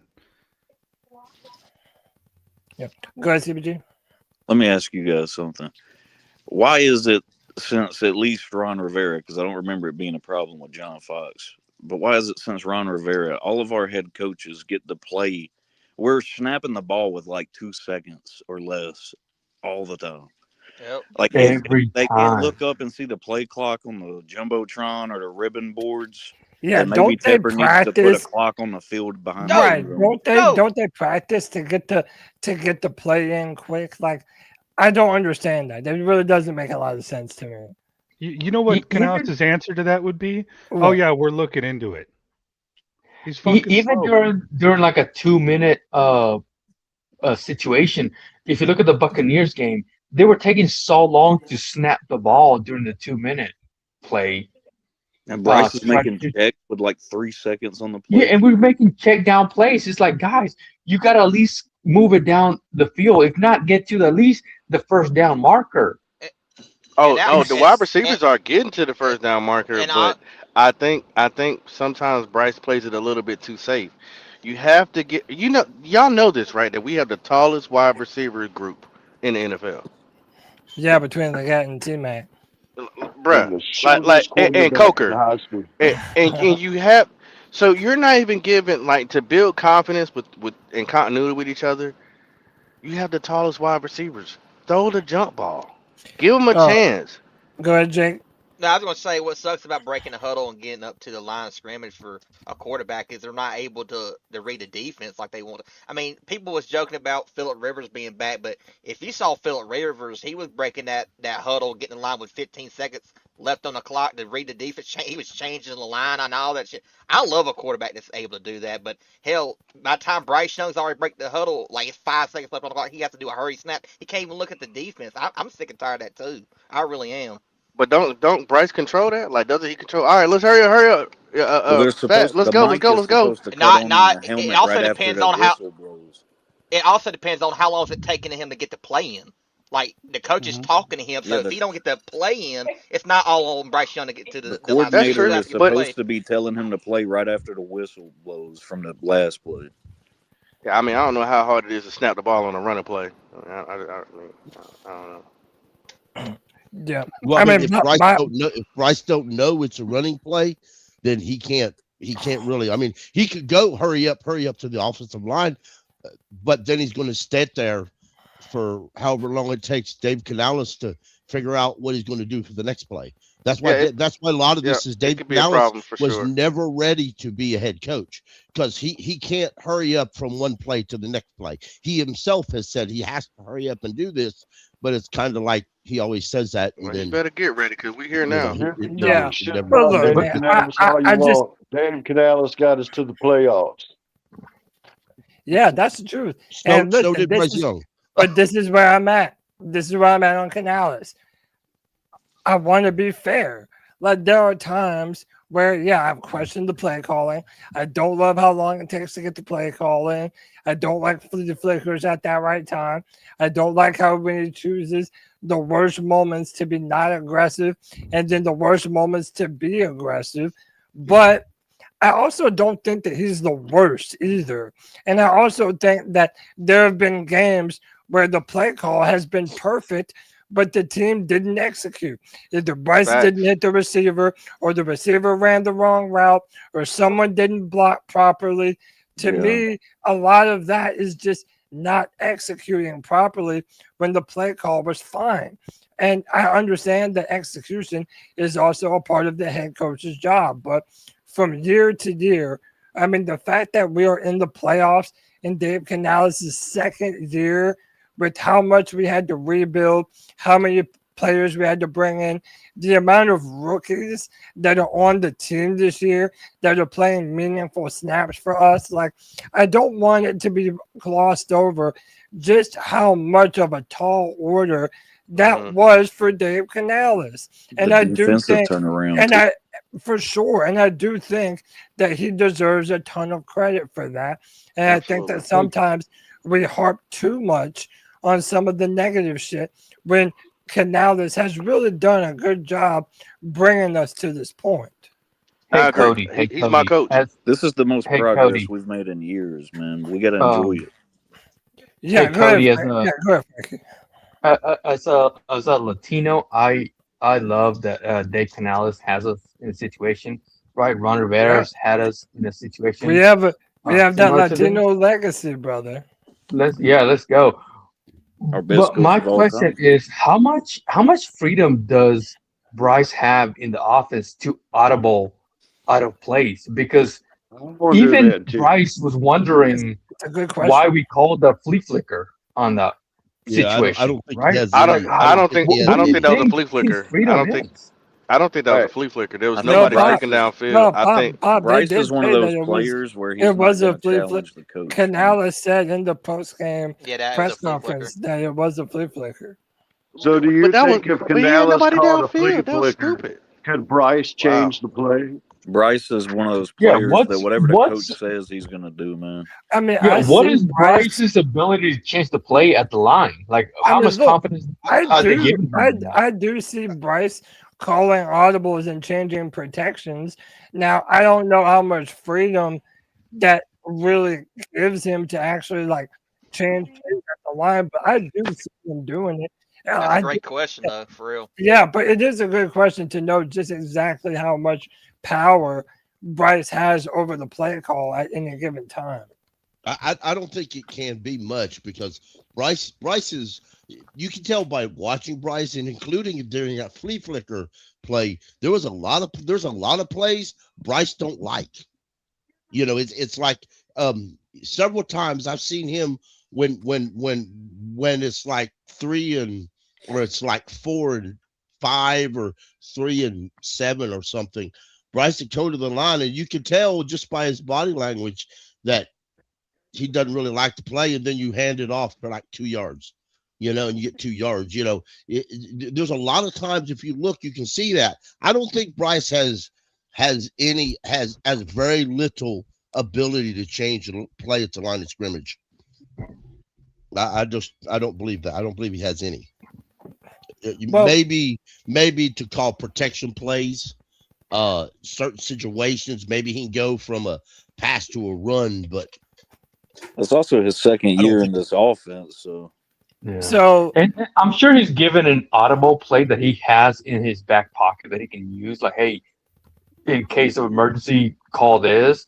Yeah. But in certain situations, I don't think he's given the freedom to really be able to call the play that he wants out has there. Has he earned that though? Has he earned that? I think he has earned it because I can't see Bryce calling a flea flicker inside the 20-yard line in the rain. All right, well, don't hold that too close to the chest. I'm just saying, like, that's one. What about that play call from weeks ago? The situation, because if you see Bryce when he moves out of the pocket, either to his most likely to his left, he can make a throw. Right, so if he sees the play is breaking down or he doesn't see the right defense, just let him call an audible and let him free ball out there. You remember that play call a few weeks back where we called a play action on the goal line? Like, I would have changed that to a running play. Yeah, I mean, yeah. They play action all the time on the goal line. That's where we need Bryce to really say something to be like, no, we're not running that play. We got to run the ball. Right, it's like the old Seahawks beast mode at the goal line. Like, just run the ball. You're 2 yards deep. If you can't get 2 yards with 4 plays, then you don't deserve to score a touchdown. I agree. That was, in my mind, that's still the most horrible play call I've ever seen in Super Bowl history, for sure. Yes, sir. Yeah, I don't want to get too negative, man. You know, I do got one more complaint, Well, but I'm gonna leave it Pop, alone. let me kind of answer back to what you were saying. Like if Bryce has earned the trust to even be able to do it. To me, it's not even so much about trust; it's out of necessity. Your quarterback, has to have an okay. If not this, then this, depending on what the defense is giving him. And you know, if they're stacking the box and you have a run play called, you know, Bryce needs to be able to audible to a play action to be able to take advantage of that. So I do think that we have seen him doing that. Shout out to Kitty in the chat. She says, Bryce, you know, she hears Bryce yelling, kill on the line. And that's what I'm saying too. I have heard him audible at the line of scrimmage, but I just don't know how much is built into the offense for Bryce specifically to be like, no, okay, I don't like this. I want to do this instead. Like there was a few years ago where Joe Burrow, his audio went out in the headset, and he was like calling the offense all by himself without being able to hear the coordinator. So I don't know if Bryce has that level of influence to be able to do that with the offense, but I do think that Canales has given him some safety valves depending on the play and depending on the quarter and the down and distance, obviously. But the thing is, though, that Bryce was supposed to be that mastermind, right? That was the thing about Bryce. But Even though he was small, if he was supposed to be that mastermind, he could call the offense himself. That's the whole reason that you drafted him. That's the whole Brad, reason is you it? were okay with the 5'9". They hyped his process in the Brad, beginning. they really did. Brad is it? Game manager. He Brad just is needs it to be an elite game manager. Brad Izzet has a video when an interview where he literally tells y'all what Bryce does within the offense. Bryce Young goes through every single play and he talks to Brad Izzet and goes over with every wide receiver on what routes he likes for which wide receivers to run. I just don't know if he's earned the power to call certain amount of plays when it comes to audibles. You know, I don't know if he's been consistent enough to earn it, and I don't know. I'm still struggling to try to figure out can Bryce actually read defense, but that's just me. Doesn't mean everybody else has to be on that type of time. To me, I'm just saying that. I think that he can read them. To me, it's more of an accuracy issue, but that's a whole nother thing. I did want to. Yeah, go ahead, Jake, and then I want to I'm ask just saying, can we talk about something else at this point, please? No, but that's what I wanted to bring up. Canales ain't as good as y'all wanted him to be. Wait, go ahead, Frank. Say that. Hey, Cody, I'm gonna drop out. Let somebody else join in. Appreciate you guys letting me in. And Yeah, man. Cody, this one for you. Go Gamecocks. Ah, damn. That's hilarious. Keep pounding. You did it at the last thing. Keep pounding. How about that one? No, but look, South champ. look. You know what you should be talking about is how loud the bank is about to be tomorrow. Well, crazy. We will, but Jake, I want to talk about the receivers. You know, we talk a lot about Bryce, but are the receivers doing a good enough job making separation and getting open downfield? That's my question. And then, Pickle, you sent me a prediction about one of our players. Do you remember what that was? And do you still want to say what that was? All right, I think Xavier Legette is a healthy and active tomorrow. Woo! Because the reason why is real simple. Okay. Normally they inactivate Hunter Renfrow. He's no longer on the roster. They added David Moore. They didn't add David Moore to the 53-man roster off injured reserve for one playoff game just so they can inactivate it. Okay, let's understand that. No, I don't see XL being a healthy scratch. But you know they're going to inactivate a wide receiver. That's just how it works. They're going to. Now, they have in every single game this season, unless they've had a load of injuries. So let's ask, are they going to inactivate Tedderona McMillan? Nope. Hell no. They're going to activate. Are they going to inactivate Jalen Coker? Nope. No. It'll probably be Bryson Tremaine. Bryson Tremaine is a key special teamer. He's our He best is blocker as well. absolutely key. Yeah, he's tearing it up on special teams. I would argue to say Jimmy Horn Jr. has had a lot of valuable reps. When you see more Jimmy Horn, he don't get the He ball. saved the game that fourth down play this year. So I want to get in I on would this love play, to Tony. see Chet and Coker and Horn in the slot. Like, I think that would be an awesome 3 wide receiver set. Hey, Pickle, are you done, Pickle?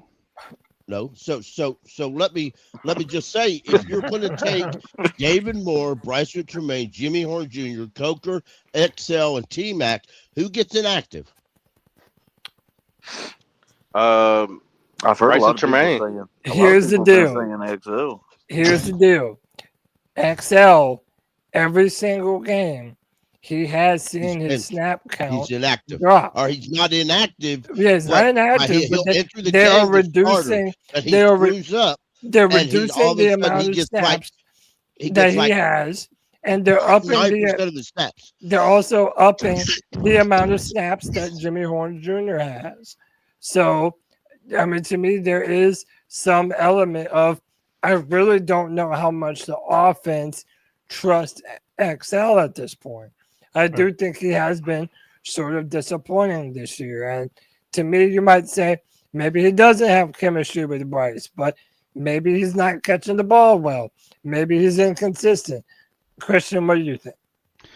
Hey, man, I agree with Pickle. He could definitely be a healthy scratch based on what, everything that we're seeing. But I just wanted to say this, dude. If David Moore is in there and getting reps, and he doesn't show up, and they cut Renfro, I'm going to be a little pissed off because I think that would be an indictment directly on Canales personally. I don't have a love affair with Renfro. I don't have a love, I don't want XL to not succeed. I do want him to succeed. I think he has potential to do so. I think he needs more chances, but to cut Renfro when I can see that he was successful in our offense, and I saw him. I don't know if he's got something going on that we don't know about, but I just don't understand. I haven't understood it. I think I said it on the last Friday Free for All that I'd like to see Renfro in there more.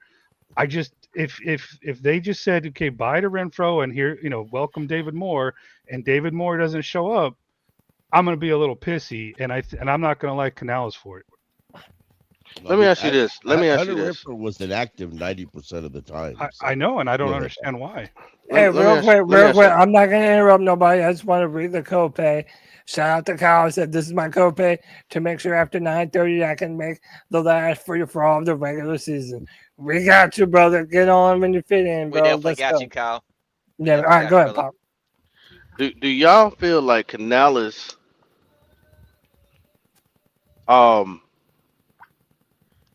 gives XL the same type of routes that he gives Coker? No. No, I don't. And that's a problem that I have. I think because I've seen a lot of film of XL being wide booty hole open. Damn. And he doesn't get seen. I've seen a lot of Booty passes hole. go to XL in the dirt. Yep. Yeah. And I'm also don't have a good chemistry. There was They a game don't. this year where he was standing And I will wide say open in the end zone, and Bryce in the end zone in throwing the left ball. corner, and didn't even throwing the ball.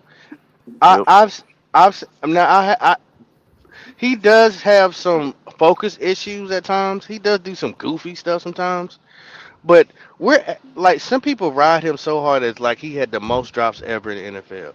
Actually, T-Mac got more drops than him, but he's getting 70 more attempts than Yeah, XL. that's partly because they just don't throw towards XL at this point. He doesn't. They just use him as a decoy. Yeah. And after a while, he blocks. He blocks really good. You're killing his whole mindset, development and everything. You telling me that XL can't do a stutter and go? Cause that's all Coker be doing, a stutter and go. Hit him on the right side of the shoulder.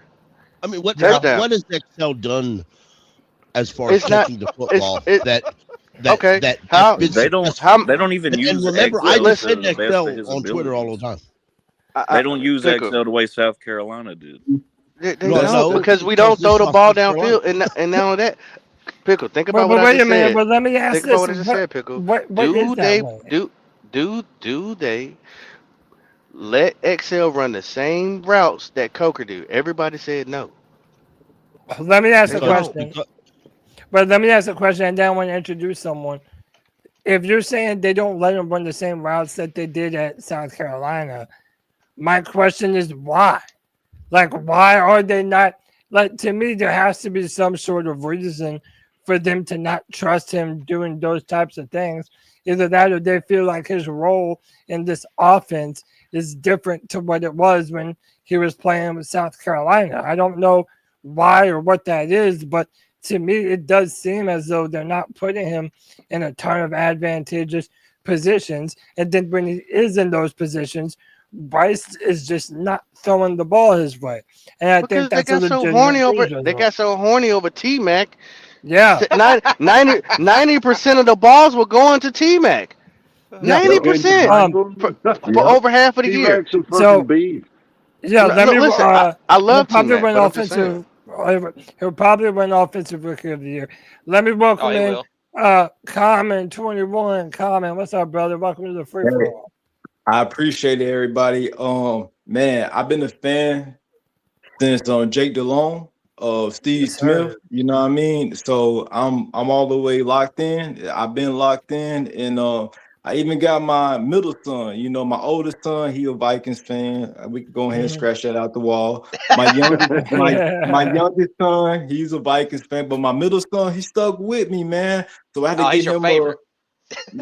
there you go. Hey, call it what it is. Call it what it is. Yeah. So I had to go ahead and get him a Bryce Young jersey, hoping and praying that they renew his contract and give him what he deserved, because I really do feel like Bryce, he's up and coming right now. It's a product of what I want to say. It's a product of showmanship. Like he's still showing himself, you guys, and I really feel like if we just give him, I know nowadays it's like, what can you do for me now? I get it, I understand it, I get it to the full-fledged, but what can you show me now? He's been showing it, man, time and time again. I know it's been up and down. It's been up and down this season, especially this season. It's been up and down. But think about last season. The latter of last season, he did what he needed to do to show y'all next year we're gonna come out on top. Okay, so then next year come, which is this year. He is up and down again. But granted, he made enough wins at the crib, at the bank. He made enough wins for us to go ahead and get solidified to get into playoffs. So now it's right here, right now. Everything scratch off 0-0.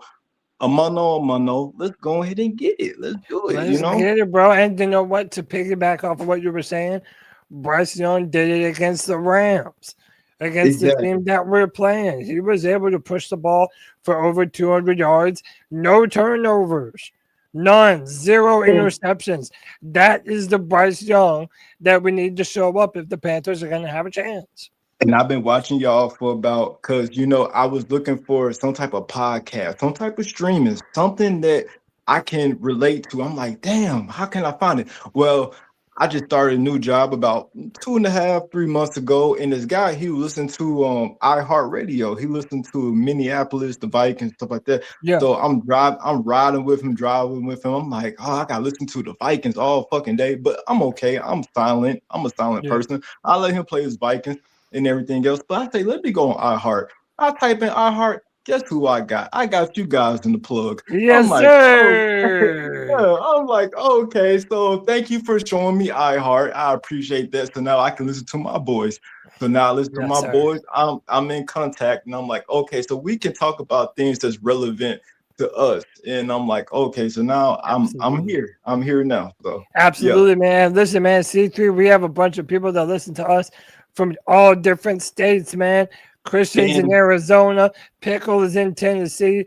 We got people from everywhere. So especially if you're not around Panthers fans, Bro, that's what C3 is for, bro, to give you that And Panther camaraderie that you might be missing in your life. I'm from the crazy. 704. And it's crazy. I appreciate that. Not crazy in that sense, but crazy. And I appreciate you saying that because I'm not a native of North Carolina. I lived there for about 2.5, 3 years on and off. My father, and my brothers, my whole family on my father's side is from Winston-Salem. So, it's in my blood, man, so Yes, I'm here. sir. Keep Yeah, pounding, I'm here. brother. Happy you found this man. I Happy love- you're able to join the show, man. I love hearing stories like that of people that ain't native Carolinians, because I grew up like 30, 40 minutes from Bank of America Stadium, and hearing stories like that, it's just like, man, you can love the Panthers as much as I do as a native and not ever step foot on the soil here. Man, like I'm from South Dakota, like all the way up north, so it's like, damn. I just can't wait to be able to take my son to a game because he said, Dad, even tonight, when are we gonna go see Cam Newton? I'm like, son, Cam Newton ain't even in action no more. But it's about to be lit at the bank. Well, he will be there. I'm about to say, no matter what, it's going to be special when you take him to that game. I promise you, because I still remember when my dad took me to the bank. Man, it's something that you'll never forget. But the first time you walk through the tunnel and you see that Panther on the field, it hits different. Oh man. yeah, it hits different. Absolutely. But y'all, can we say that Bryce Young is bringing that same atmosphere, that same energy, that the team all together is bringing that same lust that we had when Cam was, when he was the forefront. You know what I mean? It's the whole team. That's what I mean. That's what I mean. So what you will find, ballers. what you will find amongst Panthers fan base, especially if you've, all my free for all veterans, they know this, right? Bryce is still a very controversial player, in that some people love him. They are sold that he is the future of the Carolina Panthers. Then there are some folks who just feel like Bryce ain't it. And sometimes he might even hold the team back. This is why tomorrow is so important for this entire team, but also Bryce Young. If Bryce can go in as 10.5-point underdogs with this offense and ball out and get us a W in bad weather here in the playoffs the first time since 2017, bro, that will go such a long way towards winning over a bunch of the people who don't necessarily believe in Bryce to be the future. Tomorrow is an incredibly important game for Bryce. We get to see playoff Bryce for the first time. Yes, the first time. And also, you guys know, we all know Cam's going to show up, right? He's going to do his thing, and the fans are going to respond to that, and they're going to do their thing. He just has to look around him and see what kind of love and respect and admiration he can get from that city and that fan base just by watching how they react to Cam. And all he's got to do is fucking do his thing, play to his potential. I'm telling y'all, man, it's going to be an emotional atmosphere at Bank of America Stadium. I mean, the Rams have got everything going against them, if you ask me. Man, for sure. Cam ain't doing nothing but showing love. And my thing is, bro, I'm sorry if I ain't trying to butcher your name, the one who was talking after me. Do you feel like Bryce, do you feel or do you feel not that Bryce is the franchise? I mean, is it this game right here that's gonna happen tomorrow, our time? Do you feel like he is not it, or do you think that, hey, if this game is the game, it solidifies him to be is it? Or how do you truly feel about Bryce? Like, truly, do you feel like he is the one for us in our franchise, our future, or do you feel like he's not? Because I feel like he is. I feel like it's components around him that we need to, clean up. You know what I mean? Because, like, I look at Jimmy Horn, I look at Big 15. I'm like, why y'all not giving him more chances? He been showing us highlights, like the little things he have done with the little things that the offense coordinator, which we know who that is, the coach, you ain't giving him enough shine. Give him some shine, man. That he explosive. We seen it in Colorado. He's explosive. Give him some shine. And that's just I'm gonna keep it at that. Yeah, I think he was talking to you, Christian. Me? I think No, so. I He was- said that Okay. it might have been. It was either you or CPG. I'm not sure which Oh. one went after him. I'll let CPG answer. Oh, I don't want to rain on any parades. Jimmy don't have a lot of negative plays this season, which is more than we can say for some of our offensive skill players. I think if Bryce goes out there and gets the job done, I think that a lot of us have got to admit that he's the guy finally. But what is the job done? Like, is it like, okay, you throw for 25, but I don't even think the stats are necessarily important. I don't think so neither. If we can see him be a great leader, keep us in a game, make plays when it matters, that's what I think most of the fan base really wants to see. Like, this is a big game. Can you make plays when it counts? That's exactly right. Because I think ESPN be effing me up because I'll listen to you guys while I'm on the road driving, and I'll listen to ESPN, and I'll be like, y'all trying to mess with my head right now, because I swear that Bryce ain't gotta do too much. It's the running game and it's the defense, and it's our defensive pressure as far as the running game on the opponent side. As long as we could condemn them, all y'all could do is pass, and you know how our passing game is. We, as far as defense wise, our passing game, your boy from the Rams, not your boy, because it's not our boy, but Stafford, man, he holds no chance. Like he got skeletons in his closet because of the last game, and I promise you, he don't want to do nothing that's gonna mess him up. So he's gonna be on toes. He's gonna be on 10 toes. He don't want to do anything to mess him. He's still thinking about week 13. He's still thinking about week 13, the back of Stafford mind. And I'm like, okay, he thinking about week 13 still. As long as we condemn and hold that pressure on defense as far as the running game, he has nothing to hold for. And I think we're really gonna pan out and win this game. And it hurts me so bad, but it made me feel so good that these the media, they don't speak about this game, and it makes sense that they don't speak about this game because I don't want to get into the whole Vegas type thing, but they don't want to speak about this game because they unsure, and it makes me feel good that they are so unsure about our team. They so unsure because they really don't know what to expect, because the Panthers going to end up coming out winning, y'all. And I promise you, it's going to be my boy Ryan Fitz. He going to get the game winning kick. I'm telling y'all. Oh, snap. We talked about it a little over a month ago when we played the Rams. The Rams are one of the worst teams in the league at pressuring the quarterback. Okay. So we would hope that there's pass plays designed to stretch the field, considering they suck at pressuring. I will say this though: you brought up the point of a lot of pressure with their front four. They're not blitzing people like ever. They've got like the lowest blitz rate in the NFL. And I don't think they're getting many quarterback sacks either. Like, it's not like there's some dynamic pass rush and defense. They're like bottom of the league in sacks. Look, to piggyback on what you were saying, Common, like, I really do believe if the Panthers are going to look good tomorrow, Bryce, he doesn't even have to have crazy stats. He just has to, one, not turn the ball over, and we need to run the football. That's why it's so important that Robert Hunt has been activated. He will be back at right guard for the Panthers tomorrow, and I'm wondering what Robert Hunt we're going to get, because we haven't seen him since the first game of the year. He tore both of his biceps.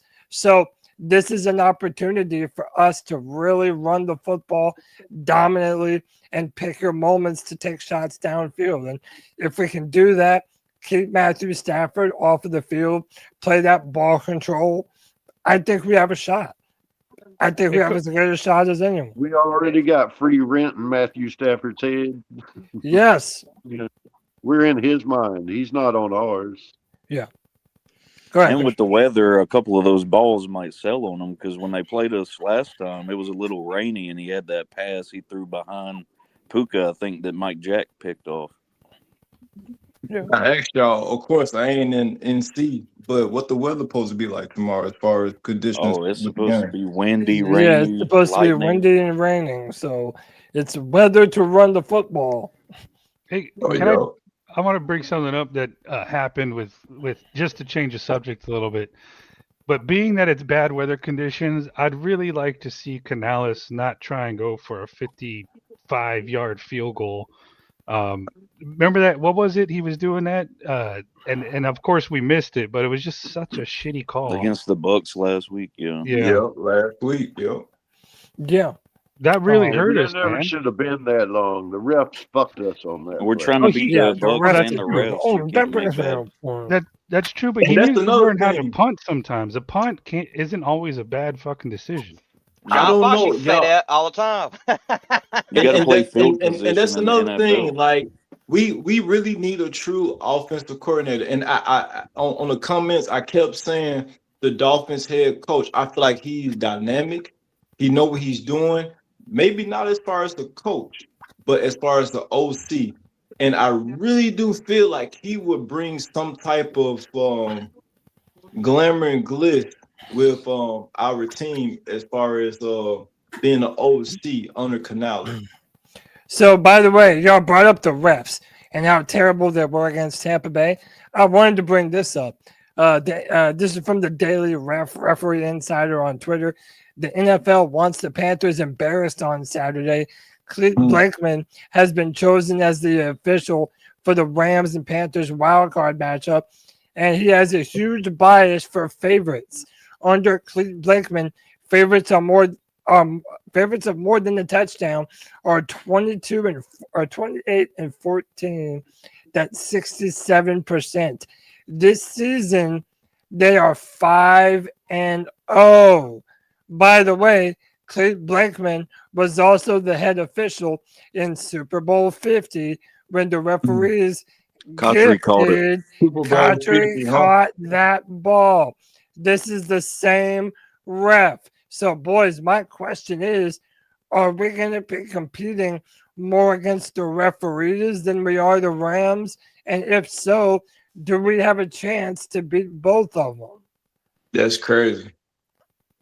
That is crazy, bro. I think That's to answer insane. your question, They're all Cody, in our house, and we will let them know. Yeah, time good, will bro. tell. Now, I was just gonna say time will tell. As simple as that. I mean, we don't know until tomorrow. Hopefully, like you just said, the fans definitely they'll let them know real quick. Listen, if That Clete Blakeman does anything crazy, I bet you the bank's going to chant "fuck you, refs" or something. Fox is going to have to censor the broadcast.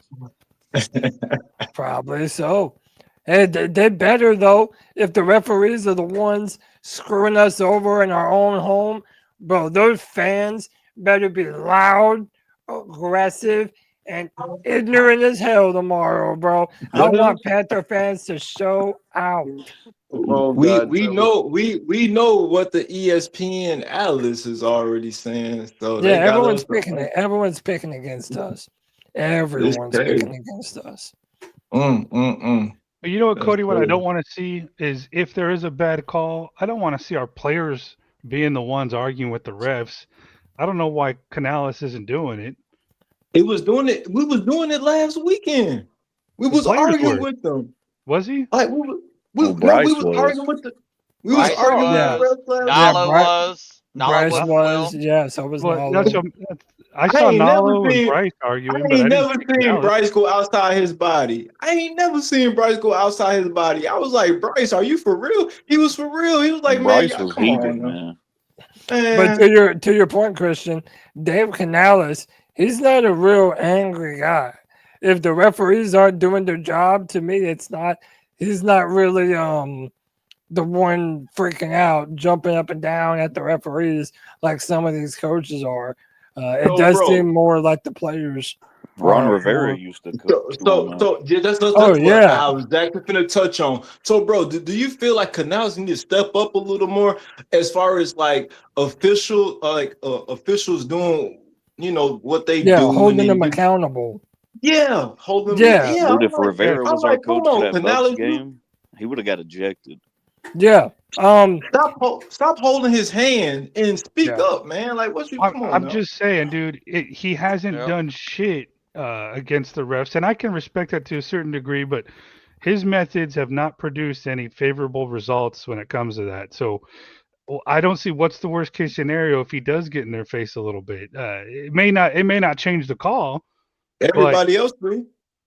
Everyone else does, and I just don't, dude. I don't know. If I see it tomorrow, and he's just not doing nor caring anything about it, to me, it's just an indictment on him. I'm not completely sour on him, but he's kind of disappointed me this year.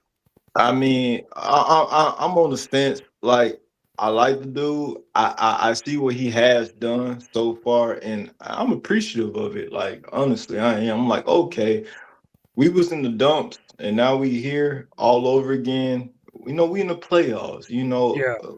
Granted, the Falcons helped us out, but we here. Okay, cool, whatever. It is what it is. But man, you got to hold some type of moxie with it. Like, come on now, like figure something out, because I don't like that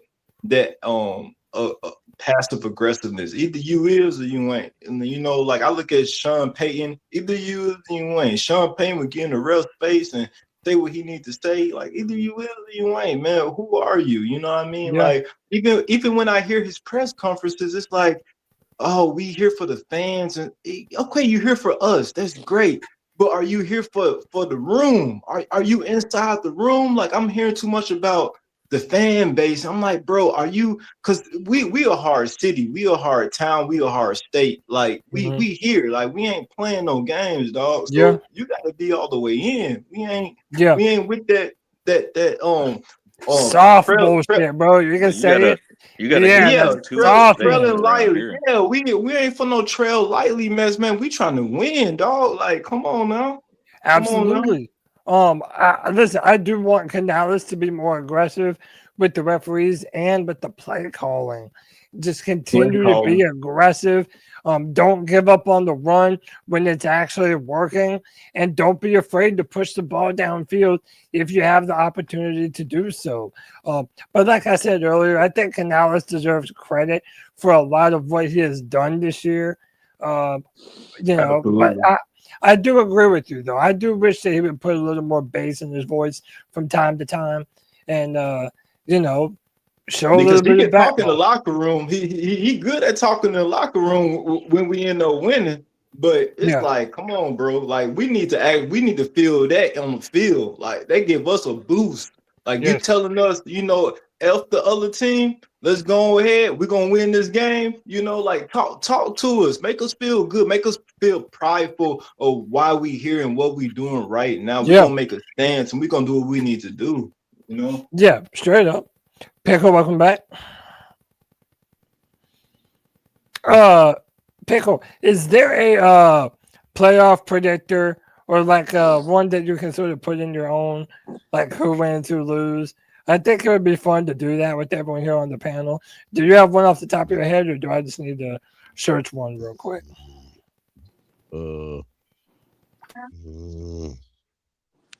Hey, I appreciate y'all again. Yeah, man. Of course, man. That's what we're here for, man.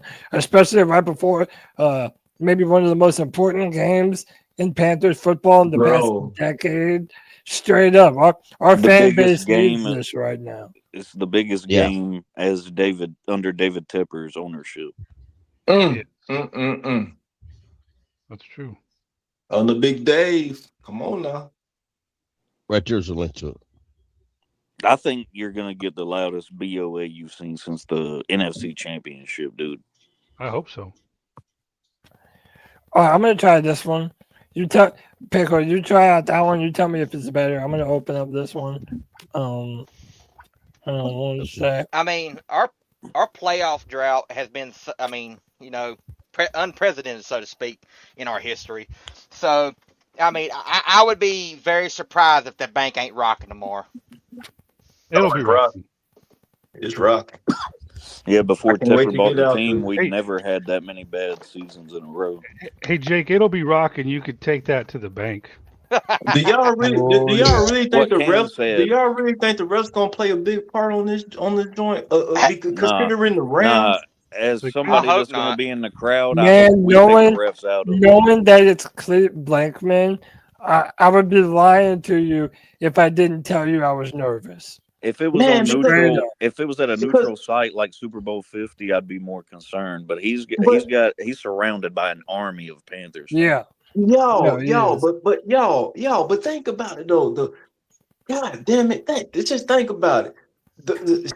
Sam Stafford supposed to be the MVP, and all of this chaos and everything going around what we trying to do. Y'all really don't think that the refs gonna do us one, man? Bro, like I said, you know what I want, bro? I want us to play so damn well that even if the refs had it out against us, it doesn't matter because the Panthers I went out agree. there and put it away and put our foot on Matthew Stafford's neck and went And out there and got the job done. Don't that's even what's leave it in supposed the to be. hands of the referees. We just got to That's lock what's in. supposed to be. Yep, that's what's supposed to be. All right, right Yeah, on. man. It's time to lock in, man. Man Look, up. I wanted to do this. I put up a playoff simulator, and I've thought this would be fun to do. Let's go through each of the winners of the wild card round. Let's make a prediction, and then we're gonna simulate it and see what this Pro Football Sports Network, what their playoff predictor ends up saying, who wins the whole thing. So let's start at number 7. In the AFC between the Chargers and the Patriots. Who y'all have winning that game? Patriots. Patriots. I do Patriots as well. I To got me, The Chargers offensive line is too ravished for them to get success in the And playoffs. doesn't the Herbert have a offensive line, fracture or something? I don't know. So Yeah. look, Drake May is playing awesome this year. I do like Herbert better as a quarterback, but that offensive line is not good for the Chargers right now. So yeah, I And agree. They do it. The Chargers defense is pretty good, but they're Yeah. still not developing pressure as much as they're paying their defensive line. Their defensive line is not as good as they're getting paid to be. And I just want to add that with the Chargers, they are getting a Marion Hampton back, so that does benefit their running game. But like Cody said, and others, Yes. their offensive line has been talking about an offensive line that's been beat up all year round. They lost both their starting tackles this year, both of them. Yeah. Both of them, Rashawn Slater The Chargers and have been Joe beat up Alt. all year, man. So I know this is the boys' pick, and I ain't got nothing to do with it, but I no, really feel like you're one of the boys, bro. I really feel like that it's gonna be an upset. I think the Chargers gonna pan out and end It up could winning happen. this. Even though I do got the Patriots against the Panthers in the Super Bowl because I want their reunion back, but Mm. I do feel like the Chargers gonna end up winning this game. Yeah. I don't know how, but I feel Yeah. like Herbert's gonna do what Herbert do, and something's gonna end up happening. And Yeah. Drake May, they not new, but you know his second season and stuff like that. I don't think Drabble is gonna I think they're gonna crash and burn at the end of the game. Yeah, I agree. I'm gonna be real. This next one is probably one of the better games of all the playoffs. The Buffalo Bills at the Jacksonville Jaguars. I wanted Buffalo to be a Super Bowl playoff team at the beginning of this season, just because I like McDermott and I think he's getting a bad rap by many Buffalo Bills fans. But at the same time, they don't have that many wide receivers. They have a running game, and their defense isn't holding up as good as they thought it would. They've been winning games, yes, but they've been kind of barely squeaking the games out. Josh Allen can't put his team on his shoulders and carry him to glory. And if he does, it won't be against the Jacksonville Jaguars because that's a great team. And whether people like it or not, that Clemson quarterback down there for Jacksonville is playing some damn good football. No, he's playing a football that they've been projecting him to play since he got drafted. Right. I got to give Right, Trevor right. Lawrence all the credit that he's Right. been playing here recently. So, He's definitely on one. And you know what, Running Jay? and throwing Really, and running Liam the Cohen football. and the Jaguars, they're going to be dangerous for the AFC for a long time. I'm gonna give Sunshine the credit he deserves. He's gonna throw 2 fucking picks and the Bills win. Oh, you son of a bitch. He said, I give Sunshine the credit. Hey, y'all, I'm gonna go with hold the on. Jags, man. Just give me one time. Hold on one time. Here, son. Cam Newton and Bryce Young combined made Michael Vick. All right. Oh, snap. All right. Yo, all right. they need to do the Dragon Ball Z fusion dance. Yeah, there you go. Zen! Michael Vick was overrated. Oh, Hey, look. Here we go, though. Yeah, but do we think that the Jacksonville Jaguars are going to get it done being the better team, or is Josh Allen going to put on the Superman cape and bring the Buffalo to a victory over the Jags? I feel like Josh Allen gonna do what need to be done, considering the NFL. But I'm gonna put that aside. But I do feel like Jacksonville defense is gonna keep up with the offense of the Buffalo. I truly feel. Who playing at home? Is it Jacksonville or Buffalo? Yeah, they're in Jacksonville. Man, Jacksonville chokes. That's what they do. Yep, that's my thing. Like the offense is gonna choke, but the defense is gonna hold themselves together. But yeah. But couldn't you also say that the Bills in playoffs have been choking as well? Oh yeah, you know what I mean? It's crazy. That's a crazy game tomorrow, man. I don't know. Bro, that's what I'm saying. Like Josh Allen, dude, look, there's no Patrick Mahomes in the playoffs. There's no Joe Burrow. There's no Lamar Jackson. Like, if they were gonna do it, this is the year to do it. But I'm gonna be real. Let me ask you, fellas. Can I ask you, fellas? If you had $100, let's say we had $500 in the bank, we want to spend $100 on this particular game. Who do y'all go for? Money line. Who do you go for? Money line. Who you go for? Bills. Bills. Yeah. I don't do the gamble stuff, so I don't know. I mean, but just fairy tale money. Just fairy tale money. I'm gonna say this: if it was money, I would have to go with Buffalo for the simple fact they have more to lose. I mean, if they don't get it done this playoff, Sean McDermott's job's on the line, their GM's job's on the line. There's so many people in that organization that their job is on the line because they just can't get over that hump in the playoffs. I would put my money on Buffalo. And Josh Allen, he ain't never gonna let his coach go like that. He gonna strive. He gonna show up. I got Josh Allen too, man. I don't see Trevor Lawrence. Their defense is spectacular, but I mean, money off the line though. I'm picking Jags.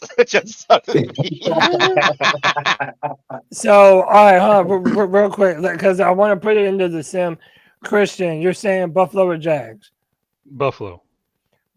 Jake, you're saying Buffalo or Jags? I'm gonna go Jags, man. All right, so a 1-on-1 CPG, Buffalo or Jags? Jags. Carmen, you saying Buffalo or Jags? Nah, I gotta go with Jaguars. That defense is Jags. Man. Yeah. Pickle, you saying Jags or Buffalo? Jags. Right. Buffalo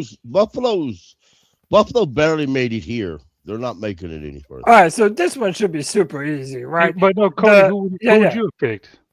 No, I think Jacksonville. I think they're the all-around better team. It's not gonna be as easy as you think, Cody. Hey, but dude, but you know what? I'm a big time fan. I'm a fan of Josh Allen too. And like, if any team could win in the AFC that I would feel good about, it would be the Bills. So I'm not super biased either way. in that game. I'm a real big fan of both of those quarterbacks.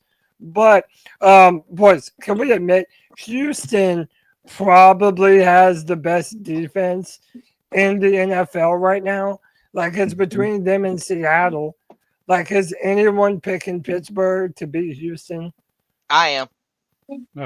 I am. Damn. That's Why? why. Because I think Aaron Rodgers is going to get past the first round of playoffs, man. I think he's going to put some icy hot on his elbows and he's going to go out there. Damn. He has one more left in him, I think.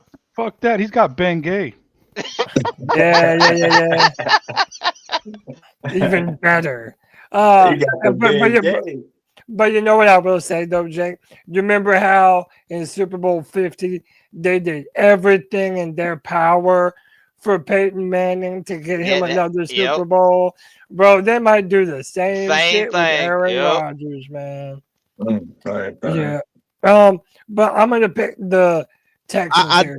I'm going to pick the Texans all the way. Aaron Rodgers has very little left in the tank. The Steelers have barely made the playoffs. I mean, if it wasn't for the Browns, they wouldn't have been in the playoffs. They're not the Browns. Anyway, if it wasn't for the Baltimore Ravens missing that kick, honestly, they wouldn't even be. Yeah, I mean, they just barely made it. I have zero faith. As much as I love Pat, my buddy on Twitter, who's a Steeler fan, I have zero faith that listen, I'll just say this. I think there's a highly strong possibility that if Buffalo loses, they fire McDermott, and if the Steelers lose, they fire Tomlin. Just like the Ravens did with Harbaugh. If you're not going all the way, you're overrated, and I don't give a damn who says what. You're right. Overrated. You may not be wrong, Pickle, but here's my thing: is that with all these firings, who the hell is going to replace them all? That's somebody. Might be one of us. I tell you what, when we get done with this, we can have that conversation, and I'll tell you my prediction for each team and their next head coach. Oh shit! I'm gonna get the membership. I would actually like to hear that for sure, because I'm like, man, like who? Okay, it's so many teams that ain't got no coaches. Like some of them will surprise you. Okay. And we're gonna get the insider knowledge of membership info. Well, my pick on that game. Yeah, I'm looking at Steelers or Texans.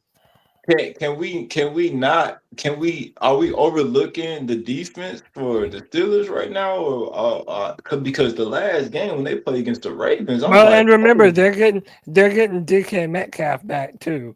Say what you want about him punching fans or whatever, but the dude is the main part of their passing attack. Exactly. And I'm looking at the defense. Okay, the Texas defense, they top tier. Oh, that's great and everything. Rodgers, he been done this, been done that. I'm looking at it like the Steelers, man. I mean, call your bluff, but they might make a little run. I ain't gonna say they're gonna make it to the championship, but they might make a nice little run here. I'm going for the Steelers, man. I hear you. I just think that CJ Stroud's playing better and defense wins championships. And I think that right now the two teams with the best defense in the NFL are the Texans and the Seahawks. Are the Texans healthy right now? The Jags are up there, but the Jags may be a very close number 3 defense. I'll be honest with you. I think the Jaguars had the best overall complete team in the AFC, and that's in the playoffs. That's what I'm saying, bro. Like, I think Jags might end up crowning the AFC. Like, for real, I think Jags might. Yeah, the Seahawks remind me of the old-fashioned Baltimore Ravens, a strong defense and an offense who just barely got it done. The defense carried their ass everywhere they went. Yeah, that's what it's about. Yep. That's what I think the Seahawks remind me of, because Sam's not perfect and he's getting a lot of love, but when he blows apart one of these playoffs teams, then And I'll just give you the imagine, disrespect. we had them in the bag. I ain't trying to bring up Yes. old news, but we had them in the bag, man. Right. Horn, why Horn? Why Yeah, Horn? exactly. Why? Exactly. Like why, Exactly. man? Like, come on, can you keep your hands to yourself for a split second? Just keep your hands to yourself, man. Yeah. All right. So let's do the vote because I'm gonna put it through the sim. Christian, you're saying Pittsburgh or Houston? Houston. Jay, Houston or Pittsburgh? Steelers. You said still CPG, Pittsburgh or Houston? Houston. You said Common, you said Pittsburgh, right? Pittsburgh. And Pickle, you said Houston. Texans, yeah. Yeah, so what's that? 3-2? Houston wins. Houston wins. Yeah. All right, boys. Packers at the Bears. Bears. The Bears. The Bears. The Packers are too light. They Too took hurt. several weeks off. They are rusted. They are slow. They are worn out. And their quarterback ain't even healthy. I think that team is more hurt than any remaining team in the NFC. Yeah, exactly. Honestly. The Bears, I'll say this. I think the Bears win by a blowout. I don't think it'll be a blowout. I think the Bears should be a blowout, but I don't think it's going to. But remember, that rivalry, Pickle, right. It's the rivalry, and there's always something to that big brother, little brother thing. I feel like in the past, decade or more, bro, this division has belonged to the Packers. The Bears have to go out and prove it. And the division rival always plays you tough. So I agree. I'm also picking the Bears, but I would not sleep on Jordan Love playing his best football late in the season and potentially providing the upset here. I don't think Jordan Love plays the whole game. I think he starts the game. I think he's been hurt. He's pulled from the game. Yes, I think he gets pulled from the game, and I believe Malik Willis finishes the game. Okay, Bears have a solid defense. So me being up north, and these folks, they love them some Bears, they love them some Vikings, they love them some Green Bay. From what I done heard, back and forth, I done heard Green Bay and I done heard Vikings, and I'm just like putting it down the middle. But long story short, me personally, I feel like the Packers, because of experience, Jordan Love, like you guys said, he been in and out, the lineup and everything. But I feel like if they keep their run game good and their defense stay on tack with the run game, going against the run game, as far as going against the Bears in the run game, I feel like they're going to end up winning by a field goal. It's going to be a field goal type of game, just like the last two times they played against each other. Okay. All right. So are we all so I picked the Bears. Pickle, you picked the Bears. Jake, you also picked the Bears, correct? Yes. Yeah. Christian, you picked the Bears. I go on Bears, but I'm looking forward to that Parsons crash out on the sideline. Yeah, him being injured. All right, so CPG, who you picking just for posterity here? The Bears. All right, boys. Hey! I picked the Bears. I know. I hear you, man. I do think I do think that'll be a close game, though. But boys, let me start this next one, bro. I feel like the Niners are going to upset 49ers. Philly. I do too. I got the Niners. I think the Niners are going to go with the upset, man. Are y'all serious? I don't Yeah, think bro. it's big I as am an not a upset as you believer. think. Yeah, the Niners all the way. I Are really y'all serious think, right now? Over bro, Philly? I don't believe in this Philadelphia offense right now. Come on, y'all. For real? The Niners over Philly?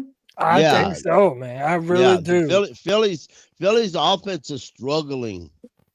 They're still winning a little bit, but they're just scraping by their wins. They're actually getting more referee help than Tampa Bay got. I hear you. We got to remember that the Eagles have choked some games this year too that they shouldn't have choked. Yep. I mean, yeah. They damn sure need another kicker. All right, boys. So, Common, let me tell you how we do it around here. At the end of the show, before we predict the game, what we do is I go around the horn and I ask everyone when predicting the Panthers to give me their final score, who wins the game, and who is their player of the game.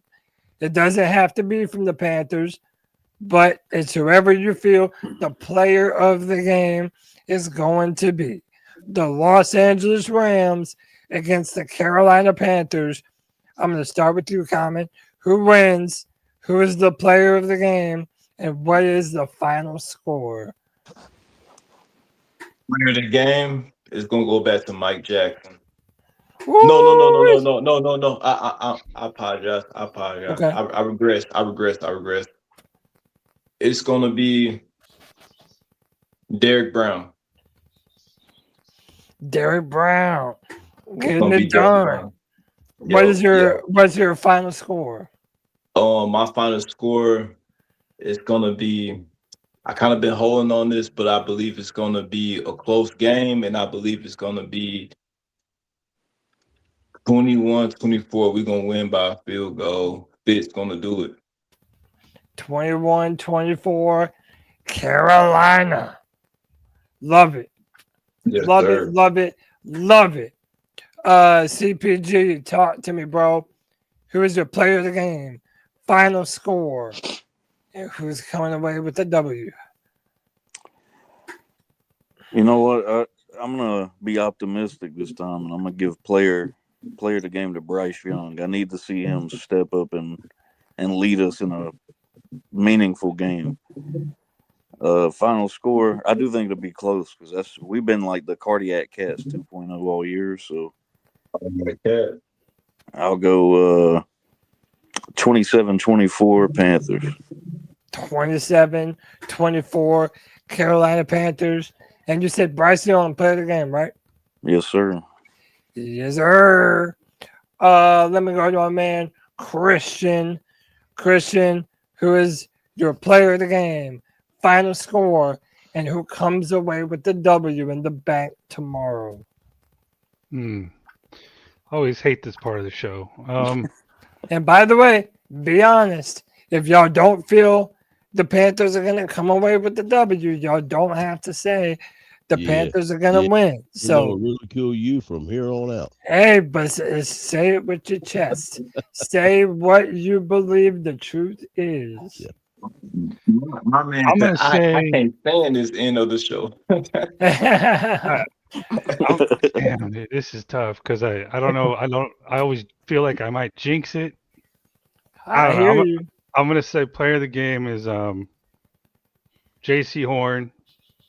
We win 26-24.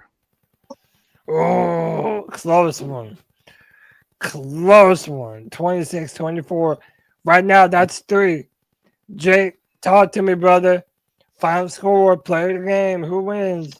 We win 28-21. Bryce Young is the player of the game. Yeah, let's go. Yeah. All right, so the majority of us are picking the Panthers. Pickle, tell me how you feel, man. 28-0. Rams all the way. No. I had to give everybody a thought. How do you really feel? You made everybody quiet. Like what? Wait a damn minute.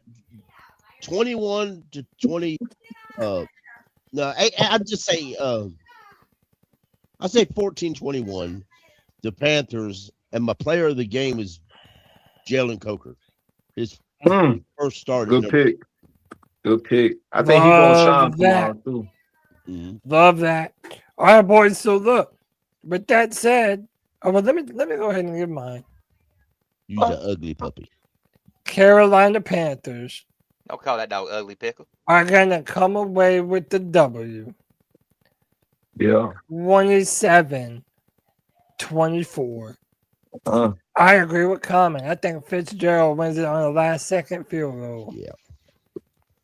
Yeah, you so ugly. Fitz is going to make go down it water. happen. He will redeem himself from last week with that field goal in Temple. If My he mama has said another, like that, don't she? if he has another game winner, walk off field goal, they better not let his feet touch the field. They better take him to the locker room, Bro, hoist it Vane, up.